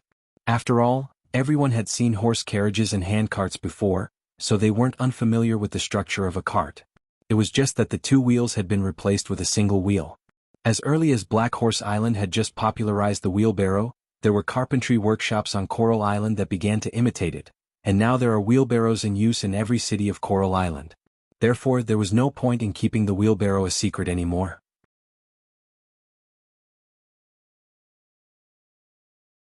In the castle, there were servants carrying buckets of water to the nearby well to fetch water.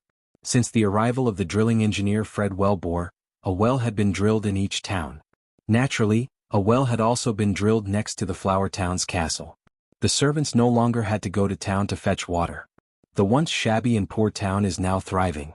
I feel quite accomplished. List's heart rippled with excitement. Strictly speaking, my personal role seems to be negligible. Most of the achievements came from the smoke mission. Touch your conscience and think. Even though he had always prided himself on being a genius, the son of glory, the Grand Duchy of Sapphire, the youngest Sky Knight, and the youngest Dragon Knight, in List's heart he did not feel that he was really a genius. He was just an ordinary office worker before crossing over. After crossing over, he would not immediately become a strategist or a martial arts genius. Similarly, he did not want to arm himself with red theories and change the world in a different world. He just quietly integrated into the aristocratic class, enjoying a luxurious life and silently striving for the great cause of dragon riding. Most of the time he drifted with the current and followed the smoke missions. He rarely had any long-term plans or a perfect development layout. Usually he did whatever he thought of. In place of a strong executor, he might have already begun to overthrow the rule of the Sapphire family. List, on the other hand, only had the title of Viscount and enjoyed the flattery of the people. Of course, everyone had their own way of life. List did not feel that he was a great man, nor did he feel that the poor people of a different world needed him to save them. Just like when he lived on Earth and saw the news of China funding Africa, he was angry. There was a bunch of poor people in his own country and he still had time to care about Africa.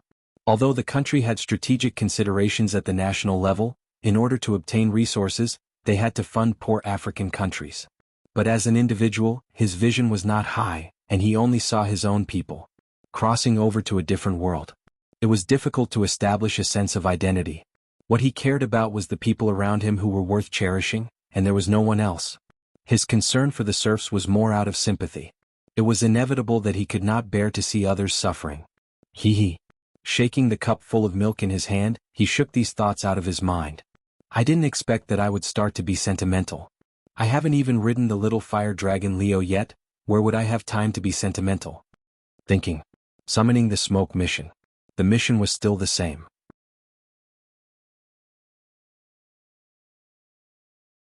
The 5 kinds of abandoned worms had not yet been properly placed.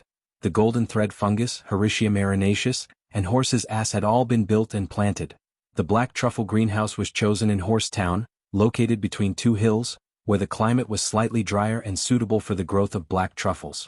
Only the blue matsutake had not yet been chosen where to build the greenhouse. In fact, the serfs who planted the blue matsutake were also very anxious. They searched all corners of Black Horse Island and did not find a suitable place to plant it. After several urging from List, Thorns Town was reluctantly selected as the planting site. By the time the blue matsutake greenhouse was built, it was already late June. At this time, the smoke mission was finally completed. Mission completed, reward a stone flower sprite worm. Seeing the reward of the mission, List was shocked. Really? Do I have magic? Am I possessed by the power of the smoke dragon, or is Madame Penelope possessed by the smoke mission? Black nightshade sprite worm, fig sprite worm, green ingot worm, and now a stone flower sprite worm. Without a doubt, among the 25 stone flower potted plants, he found the stone flower worm stock that was in the process of blossoming and breeding sprite worms. List shook his head. He didn't bother to think about who was the son of glory. He directly decided in his heart, in the future I, List, will take care of Madame Penelope's potted plants. The smoke had slowly reorganized into a new serpentine. Mission. The original name of Flower Town came from the discovery of a new variety of tulip. Now there are only a small number of red tulip Sundance and yellow tulip William I left here, and they are gradually withering. Please investigate the cause of the red and yellow tulips withering and solve it. Reward, 2 sprite worms. List's eyes lit up and he smiled. This was a familiar formula. According to the situation of the previous smoke missions, the withering red and yellow tulip was undoubtedly breeding sprite worms.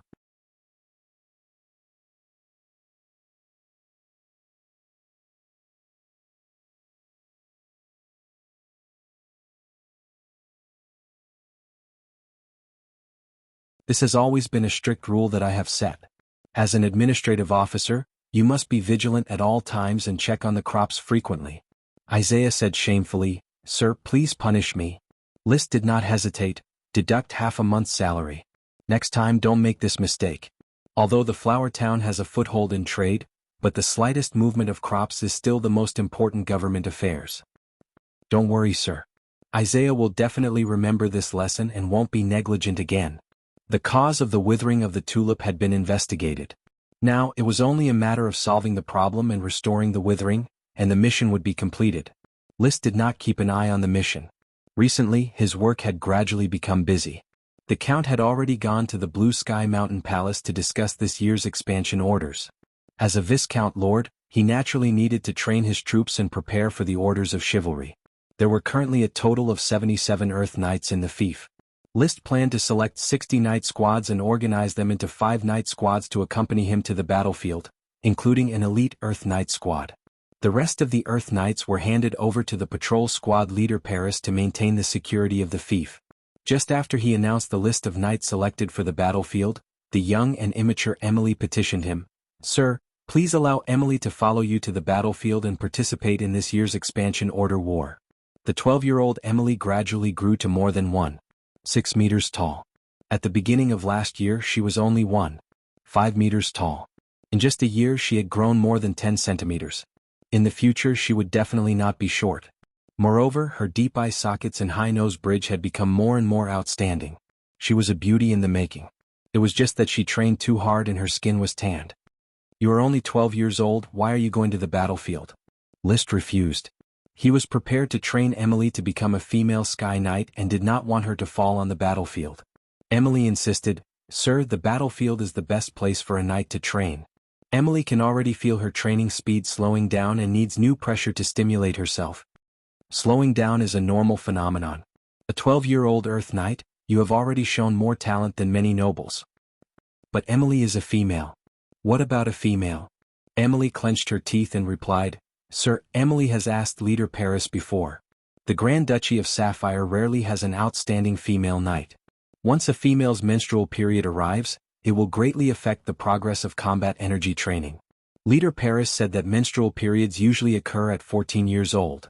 At that time, combat energy training will definitely be delayed, so..." Her meaning was self-evident.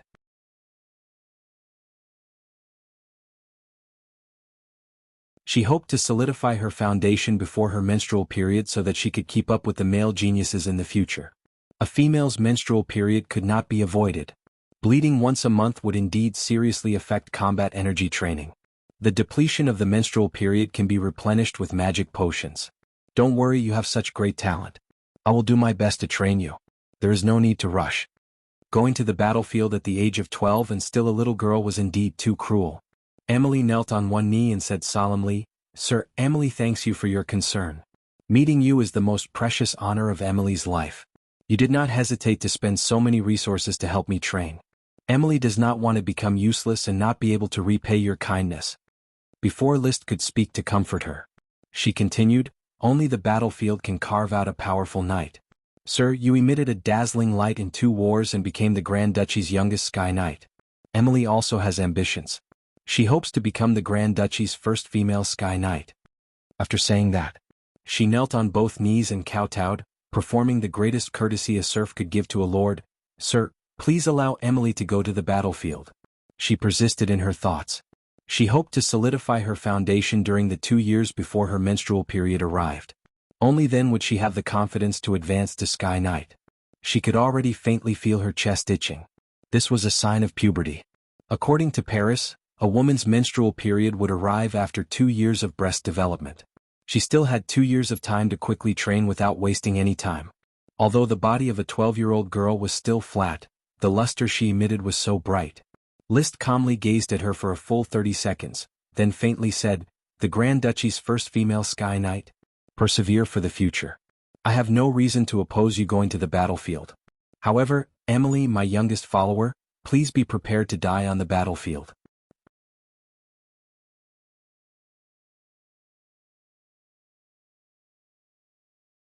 Chapter 588. Emily was incorporated into a knight squad. As a female knight and such a young knight, it was indeed a bit troublesome.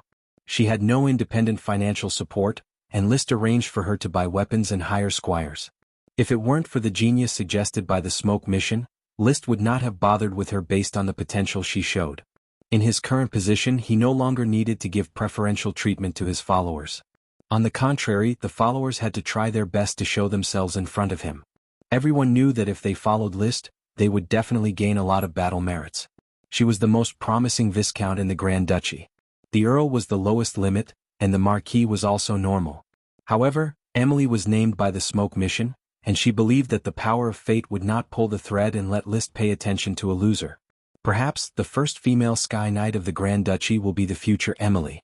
Since then, Emily and the Knight Squad continued to drill on the Black Horse Ranch on Black Horse Island.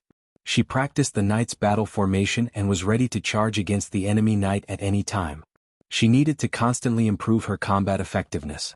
Even if she had a great advantage on the battlefield and was well protected, there would still be the possibility of death. She was not like List, who was secretly protected by Paris. On the battlefield, List would not bother to protect her. Survival meant growth. If he died, it meant that List's investment failed. That was all. Charge. Marcus rode his horse and commanded half of the orders of chivalry to crash on the grassland, and his chi was connected. If List were to observe with magic eyes, he would find that the knights were wrapped in a colorful mist of magic power. This surging chi disturbed all the free magic in the air. It made the magician useless. The powerful elite orders of chivalry unleashed waves of warrior energy. Even if a Sky Knight rushed in, he would be drowned in the waves of warrior energy and eventually be trampled to death. Of course, the Sky Knight would not be foolish enough to face the charging orders of chivalry head-on. The Sky Knight had his own way of fighting, sword fighting. Ha! Ha!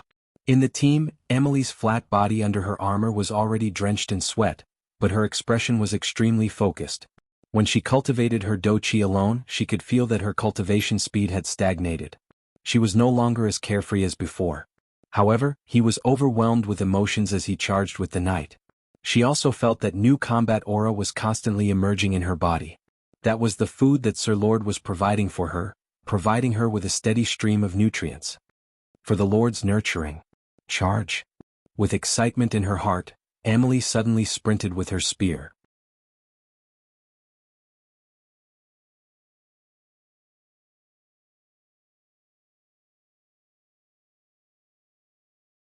List could feel his dragon's battle chi growing stronger and stronger.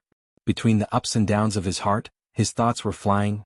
The extreme nature of the dragon magic, if it is the key for a dragon to be able to freely switch between the form of magic and the body of flesh and blood. Then, when my body is also full of the extreme nature of the dragon Do Chi, will I also be able to change? Vaguely, he felt that he had found out a lot about the training of the Dragon Knight. His cultivation continued and so did his thoughts. Are all dragons able to change their forms at will? Or is there something unusual about the little fire dragon Leo? Unfortunately, there was no reference standard and List could not be sure. But now it seemed that Leo did not show too much difference. It should be said that he was similar to the arrogant dragons described in the Knight novels. They did not let people ride them. Only those who had the aura of the main character were excluded. In many Knight novels, dragons would take the initiative to let the main character ride them.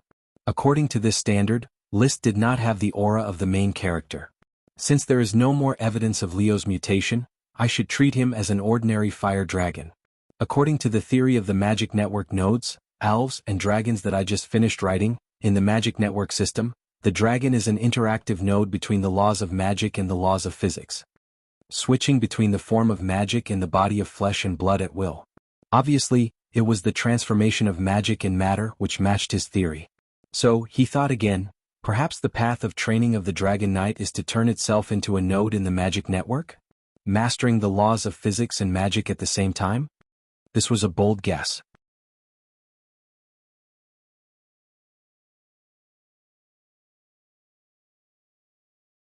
Chapter 589.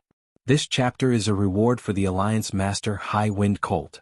It will be 1 chapter for now and 10 more chapters in the future. Proving the dragon will require more time to explore. Now List wanted to develop a new training method in addition to the dragon demonic chi refinement and dragon breath to quickly increase his strength. The wonderful feeling of increasing strength was intoxicating. Every time he finished training with Leo, he would feel a double sense of comfort in his soul and body. He felt that he had greatly improved compared to before he started training. Unfortunately, no one could test his strength, so he had a vague idea of what realm his strength had increased to. Compared to the Lich Bull Marquis, he had no conclusion as to whether he was stronger or weaker. This expansion order is my chance to test myself. As long as the Eagle Kingdom doesn't send out the Dragon Knight, I have nothing to fear. Leo had already rushed out of his body, turned into a ball of flame, and condensed his body from the flame. He slowly landed beside List. He let out an increasingly mighty roar. "Stop roaring, here's some beef." List took out the prepared secret steaks for Leo to eat. There was also a lot of World of Warcraft meat to supplement his nutrition. Then he moved his hands up and down, caressing and brainwashing him at the same time. He didn't know how other dragon knights became partners with dragons and rode them.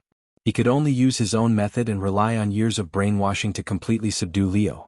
Leo was still young, and it was the best time to shape the correct views of dragons. When he grew up, these views would be unbreakable. The first few training sessions. Leo was very impatient with his nagging, but now he was used to it. Occasionally he would raise his head and respond with roar. When he no longer resisted, it would be the moment when his brain was distorted. His heart and mind would be filled up by List bit by bit. He ate a large piece of steak and drank a can of milk. He comfortably took the initiative to rub against List's hand. What he didn't know was that List, who was muttering to himself, was thinking about something else. "Leo can help me cultivate my dragon's do-chi, and my strength far surpasses that of a sky knight. However, it's not a real dragon knight. It's still very young, with 100 years of infancy." It was impossible for him to wait for Leo to grow slowly. He would only ride a dragon when his hair had turned white. By that time he would probably be too old to even fart, let alone become one with the dragon and release his do-chi. Therefore, the Lord of Dragon City's plan was imperative. Should I share my lifespan with Leo and become the Fire Dragon's Lord, or should I find another dragon? Apart from Leo, probably only the Invisible Dragon has some clues. The Invisible Dragon is likely to be a young dragon and has a long lifespan. Compared to the powerful Fire Dragon, he preferred to contract the Dragon Domain Lord with a production-type dragon. It was the best choice for Leo to ride and fight. Soon he shook his head. "Am I worrying too early? I don't even have the skills to become a Dragon City Lord. How am I supposed to make a contract? I really regret killing Curtis Truth back then. She had the skills to become a Dragon City Lord, and even the lich skills were probably provided by her." This genius of the magic goat family named Crazy Love, a young great wizard, was indeed very powerful. She had mastered the Dragon City Lord contract and the lich transformation skills. Unfortunately, in order to avoid future troubles, List directly killed her in the lich state. The Spectre ship collapsed, and even the remaining soul-sinking wood, the sheephead flag, and the ship's bow were used as firewood to revive the little fire dragon Leo. Basically, the corpses were destroyed. But fortunately, the Grand Duke definitely has the Dragon City Lord contract method in his hands. The Magic Goat family was destroyed by the Sapphire family, and all the skills were snatched by the Sapphire family. When I establish a country, can I exchange with them, or even directly overthrow the Sapphire family? If the Sapphire family did not come to snatch List's dragon, List was ready to find another place to establish a country. If the Sapphire family was jealous of his dragon, they would definitely fight and simply overthrow the Sapphire family. The future was still far away. The training ended, and so did the brainwashing. List returned to the cabin at the foot of the mountain and repaired it overnight. Early the next morning he picked a lot of skull fruit seeds and hemp rope vine seeds, then rode the 7-colored whale Lolth back to Black Horse Island. Just at this time, the smoke mission was completed. Mission completed. Reward, 2 tulip sprite worms. Mission, the final blueprint of Thorn Castle has been completed, and groundbreaking is about to begin. Before building the main body of the castle, why not build the ancillary facilities step by step? Please dig out the castle's sea canal. Reward, a fish spring that gushes all year round. The mission was completed. The withered tulip returned to normal, and the 2 sprite worms thrived. A new mission also followed, requiring List to start building the castle. Now that the territory is in urgent need of serfs, I did not intend to build the castle so early. It seems that it came from my subconscious. The smoke mission is a projection of the combination of the power of fate and my subconscious. It reflects that I really want to build the castle. Black Horse Island was far away from the mainland. Apart from pirates, there was no danger of invasion. With the Coral Island to rely on, there was generally no danger of pirates. Behind the pirates were the great aristocrats of the country.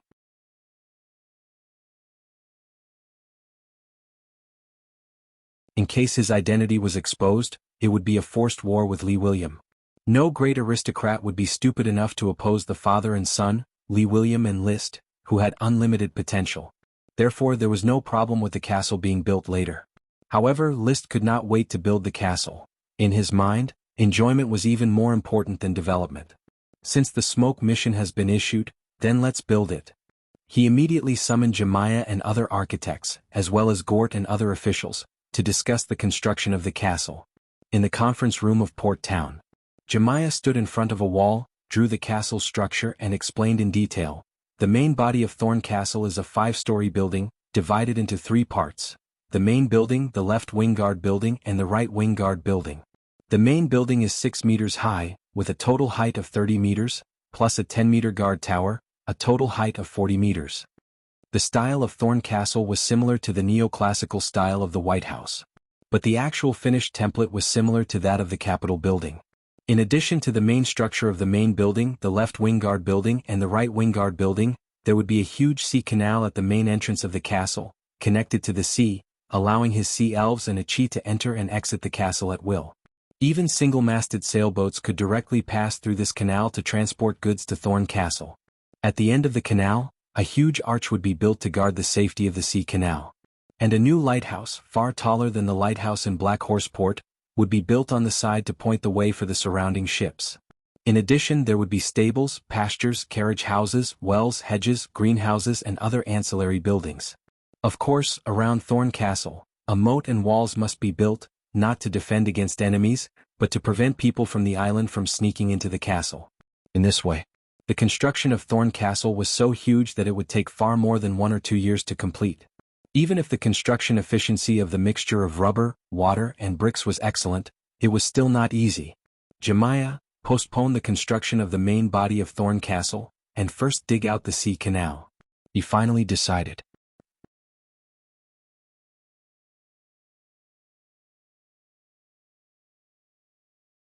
Chapter 590.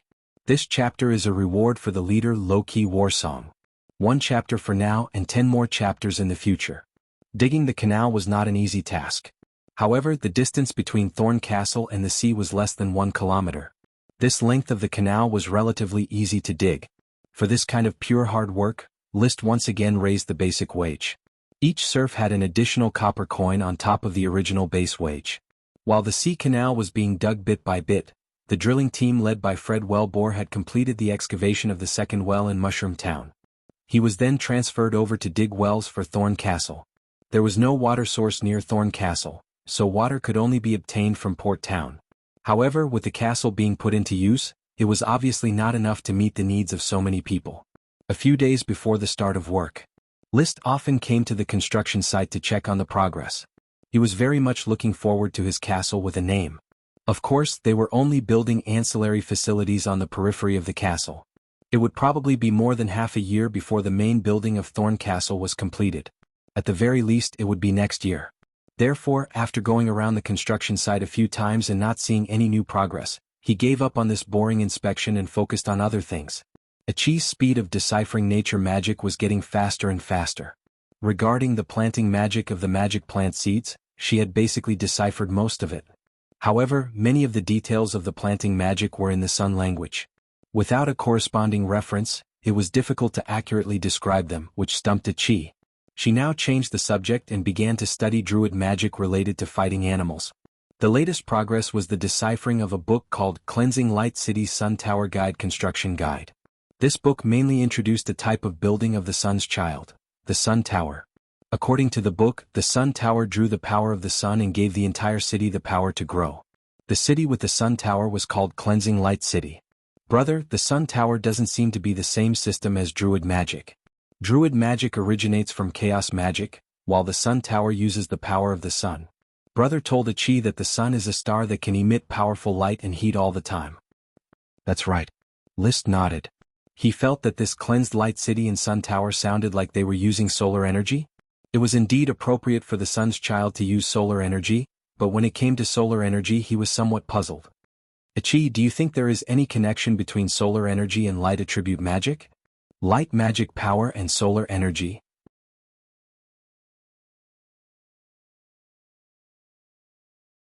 Achi thought seriously for a moment and replied, Achi feels that there are similarities between the two, but they are not the same kind of power. Light attribute magic is just a kind of magic that has the nature of sunlight. It itself is still magic, not sunlight. You're right. Light attribute magic is just magic. List agreed. If sunlight was magic power, then wouldn't magic eyes be filled with magic light? So sunlight was only light on the physical level. The children of the sun used the power of the sun, and it was very likely that they were using solar energy to accelerate the growth of plants. He then asked, "Achi, can you decipher the construction method of this sun tower?" "Big brother, there are so many proper nouns. Without a sun language to match, it's very difficult to decipher," Achi said in distress. Even the cleverest housewife cannot cook without rice. There were only so many books in the sun language. There was no dictionary, and the sun language was especially complicated. It was really difficult. List asked again, "So how's the druids' battle magic on animals?" Those battle magic were basically all kinds of druid transformation magic, transforming into a bear, eagle, leopard, and so on, and then using these animal forms to fight. Achi shook her head. "Big brother, Achi thinks it's very difficult. In these transformation books, there is always something related to the children of the sun's bloodline. Achi can't find the right description. Without this thing, there is no way to perform the druid's transformation magic." After Achi's explanation, List understood that the bloodline of the children of the sun had a great secret, like some kind of specific genetic code. No wonder those boxes and floating bottles could only be opened by the old leathersmith Phil, a descendant of the sun, with his blood. After understanding this, List completely gave up on natural magic. It was useless to see but not use. He couldn't help but say, "Achi, when you have time, continue to study natural magic, then compile it into a book and give it to the mages of the magic tower to study together. See if there can be any new progress." Yes. Achi was still in high spirits. She didn't know whether it was useful or not, but the wonders of natural magic gave her a lot of inspiration. Natural magic shattered the thief's hope of getting rich in a short time. List adjusted his mentality and continued to develop the thief step by step. This month, the thief's income was quite good. Not to mention the income from wine, glass, and other gold coins, the addition of the giant seaweed magic ingredient also brought a bumper harvest. In particular, the giant seaweed grew very fast and could be harvested once every 20 days. Basically, as long as the giant seaweed's taproot was not harmed, the giant seaweed could continue to grow by about 10 centimeters per day.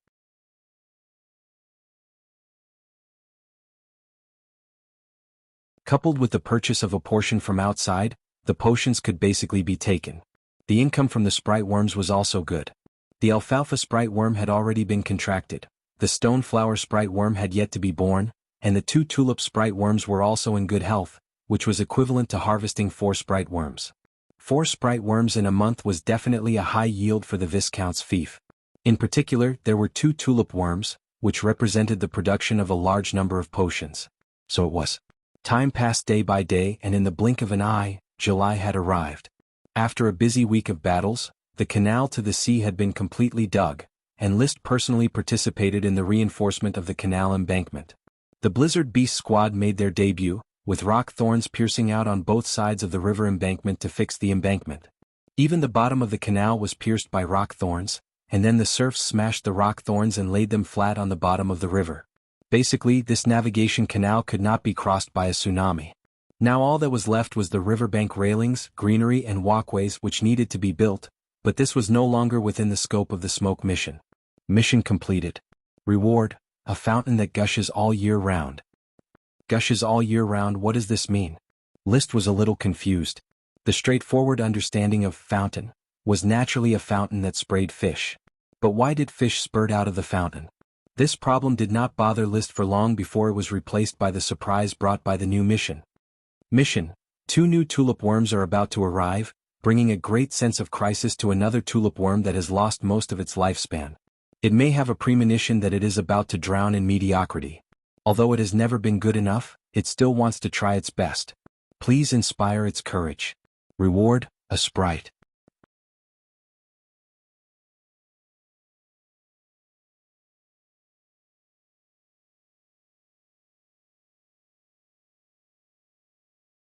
Chapter 591.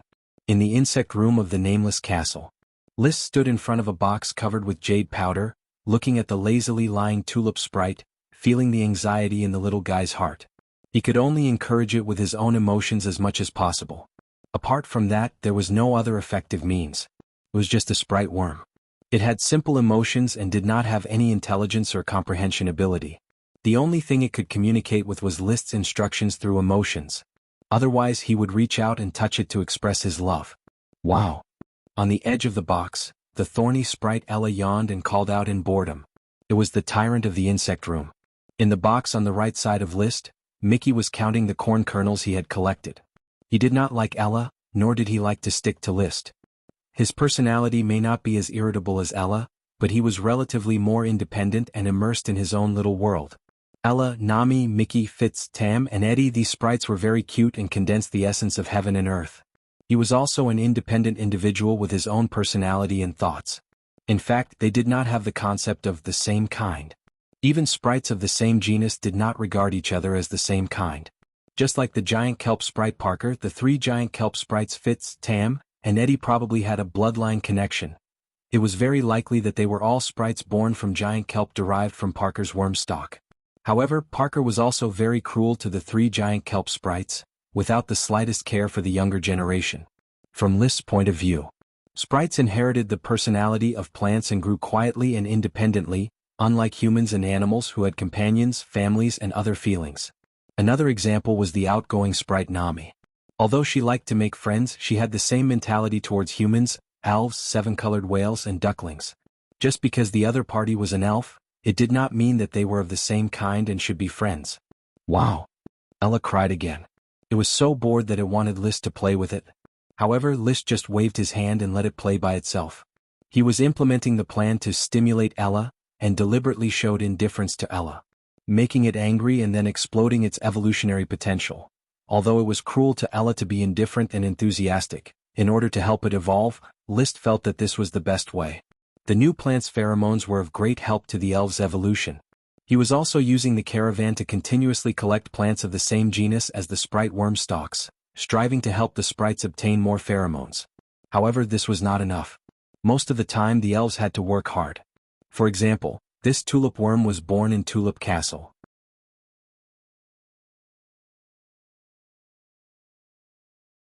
It could be said that it had all the pheromones that other tulip elves had. However, whether it could evolve or not still depended on its own efforts. Without sufficient willpower to move forward, 10 years of lifespan would be over, and they might not even be able to enter the fat chrysalis stage. Ella saw that List was always staring at the tulip worm and gradually became dissatisfied. She shouted, "Wow! Move aside! Wow!" List paid no more attention to it. Ella called a few times and did not get a response. She angrily flew around the worm room. At this time Mickey, who was counting the corn kernels, may have felt very annoyed and shouted at Ella, "Chirp!" This suddenly made Ella angry. She immediately flew in front of Mickey, clenched her small fist and shouted, "Wow! Chirp! Wow! Chirp! Wow!" The two elves did not fight with each other, but their quarrel was quite fierce and their saliva sprayed out. "Shut up and go back to your respective boxes. Don't come out and don't make a sound." List stared and shouted at the two elves. They did not dare to disobey the order. Ella flattened her mouth and flew back to her box. She closed the lid of the box and hid inside to sulk. But after a while she had fallen asleep. Although the elves were full of emotions, they were also relatively simple little creatures. On the other side, Mickey continued to count his corn kernels as if nothing had happened.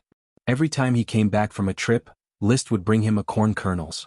He liked to study corn kernels as if he had a hobby of collecting them. As long as there was free time, List would walk into the worm room, encourage the tulip worm and let it evolve bravely. During this period, the reward of the previous smoke mission soon appeared, and the news came from the construction site of Thorn Castle. Gort sent someone to report to him. My lord, Mr. Fred, the driller, led the drilling team to drill for the castle. After breaking a rock, water began to spray from the ground. At the same time, a large number of small fish came out of the spout, and there were still small fish spewing out after fishing for thousands of pounds. There are really fish spewing out? List was already aware of the reward, but he was still a little surprised. It was rare to dig a well and dig out a fish spring. The fish spewed out like a fountain. So he immediately rode the colorful whale Lolth and set off for Black Horse Island. After arriving at the construction site, Gort quickly took him to the location of the well that had been fenced. My lord, this well is very magical. I have sent people to fish up to 3,000 pounds in a row, and the small fish in it have not decreased at all. Gort took the fishing net handed over by the clerk, which contained a few small fish that were still alive. These are the small fish spewed out of the well. No one has seen them before. The small fish were a bit similar to carp, but a little more slender with a pale golden color and looked very beautiful. They were between 15 centimeters and 25 centimeters in size, and the longest was no more than 30 centimeters. On average, each weighed about 4 or 5 taels. Are they sea fish? List looked at the small fish and asked. He thought it was possible that the well spring connected to the sea through a passage, and the small fish in the sea were brought up. Otherwise, there was no way to explain the appearance of the fish spring. Gort replied, it should be freshwater fish. The well water can be drunk directly, and the small fish are very adapted to the well water. The chef of the port town restaurant also came to get the ingredients. This small fish is not poisonous after cooking, and it tastes very good. The meat is delicate and delicious, and it is much better than sea fish. Freshwater fish, so it may be that there is an underground river under the basalt pillars of Black Horse Island, and these small fish grow in the underground river. List speculated. If it was not a passage connected to the sea, then it could only be an underground river. The underground river could be formed by the erosion of rain. However, Black Horse Island was a volcanic island, and the main structure was basalt pillars. It was really amazing to be able to form an underground river under the basalt pillars. This made him want to go deep into the underground river and find out what was going on. Consultant Gort, this well should not be used as a well. Dig a tunnel diagonally downward and guard the fish spring for fishing. In addition, send a knight with a strong diving ability to explore down the spring to see if the spring is connected to the underground river. Underground river? Gort did not understand. There will be holes under some of the earth where water will converge to form underground rivers. In short, you send someone to investigate and give me the results of the investigation. Gort suppressed his curiosity and accepted the order.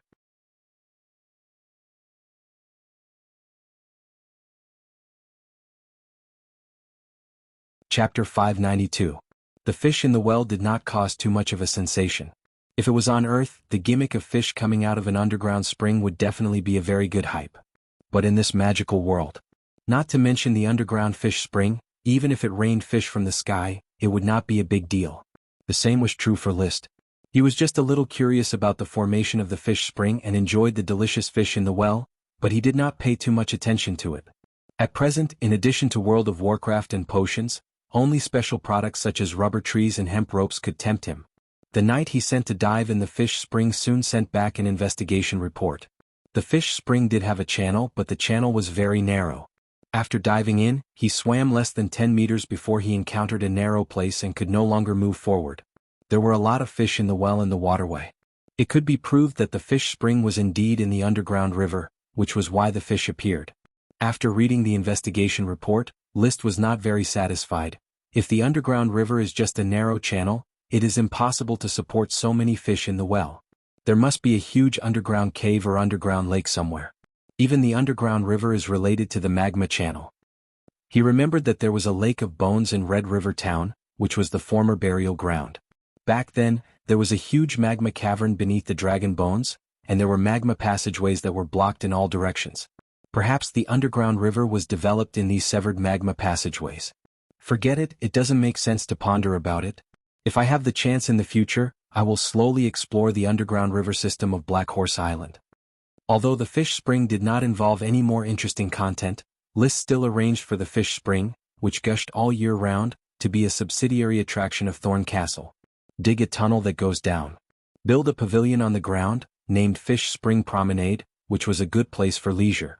List even wanted to build a barbecue booth in the Jade Spring Promenade. In the future, Thorn Castle could hold a barbecue buffet here, which was full of fun. All of this was done. List no longer paid attention to the construction of Thorn Castle. He went to the volcano of Dodo Island and practiced with the little fire dragon Leo for a night.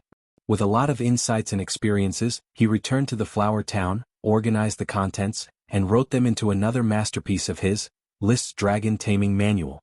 After that, he made some changes and finalized the speculations on the relationship between magic net nodes, elves and dragons. He gave it to a chi for reference. A chi who was studying druid magic, rarely threw herself into this theoretical magic book and read it with great interest. List chatted with Parker. At this time, Parker had mastered Serpentine and could communicate with people normally. He even learned a lot of Wind language which was taught by a chi. In the territory, the one with the strongest learning ability was undoubtedly a chi. She learned everything quickly. List, did you bring me jade powder? I want to change my taste. It's not satisfying to always eat white jade powder. Bring me some special jade powder. The purple jade powder I ate last time was not bad, Parker said casually while soaking in the pool. He was most concerned about the jade powder. There's no more purple jade. I brought cyan jade powder. List handed Parker a bag of ground cyan jade powder. Jade powder is not a gem, nor is it a crystal. It is a stone that is naturally produced in the veins and has magic power. This kind of magic is difficult to use to create magic equipment, but it is very suitable for the elves. Long-term consumption of jade powder can ensure the vitality of the elves. During the transplanting of cordyceps, they rely on jade powder to survive. However, there is no evidence that jade powder helps the evolution of the elves. It only maintains the vitality of the elves. Of course, it can also satisfy the elves' appetite. There are many kinds of jade: cyan jade, purple jade, white jade, topaz, emerald, chalcedony, agate, black jade, red jade, and so on. As long as it is a naturally produced stone with magic power, it is jade. The distribution of jade on the surface is sufficient, so the price is much cheaper than crystal. With the increase of elves, List consumes a lot of jade every day. He tried to find it on Black Horse Island, but he did not find a jade vein. He could only continue to buy it from outside.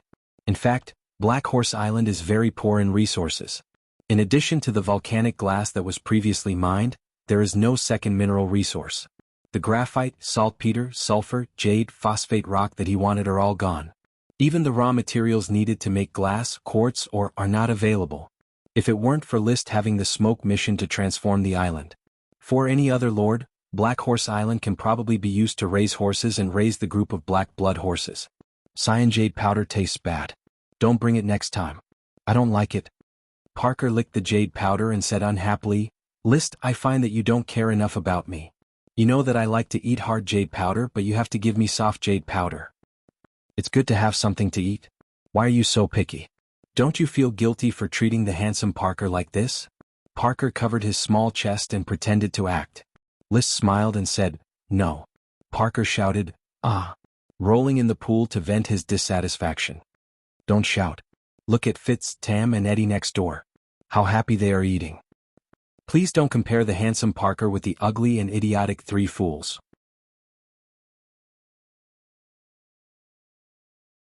This is an insult to me and to yourself. After all, we are both handsome. Parker said disdainfully. In its eyes, no one can be called handsome except List and itself. The three giant algae fairies were repeatedly ridiculed as ugly and jokingly called the three fools. The giant algae fairies were angry but dared not speak up because they couldn't beat them. Unlike the fairies who can't violate List's orders, the contract has relatively little binding on the big fairies. Parker often disobeyed List's orders behind his back and taught the three giant algae fairies who dared to bare their teeth at him. Fortunately, it understood the importance of the fairies in List's mind and didn't dare to really cripple the other fairies. At most, it would give them a superficial wound. Parker, let's make a deal. Don't say that we are both handsome. I think you are the most handsome. Parker suddenly laughed. Haha, it doesn't matter. We are both handsome. He really thought that List was complimenting him. The corner of his mouth twitched. List didn't say anything more. No matter how smart the big fairies are, they are just big fairies. They are not like real humans who have a sound understanding ability. He walked into the study and looked at the Siren Chi, who was seriously reading a book. Her petite and exquisite body, her white and rosy skin, her beautiful and innocent face, and her private parts entangled with water ribbons. Such a picture always made him have endless reverie. Sometimes a Chi would wear clothes, but most of the time she didn't like to be bound by clothes. List, who had his own thoughts, didn't force her to wear clothes every day. His eyes wandered along a Chi's undulating body and finally fixed on her ankles, which were connected to the shell and the seawater. Not having feet was a Chi's current biggest flaw. Alas, why do I feel that all the fairies I meet are underage? He tidied up his sleeves and lamented. A Chi was underage, Leo had just been born, the invisible dragon was probably underage, Emily was underage, and the twin sisters Lucy and Ruth were also underage. He shook his head to get rid of these messy thoughts. He was an upright person. You're tuning in to the Han Lee's Wuxia Adventures YouTube channel. We're so grateful for your support, and don't forget to subscribe to join us on this incredible journey through captivating stories. Your generosity through donations truly makes a world of difference, as it's the primary source of revenue that allows me to expand and enhance this channel for you. Thank you from the bottom of my heart for being a part of this adventure.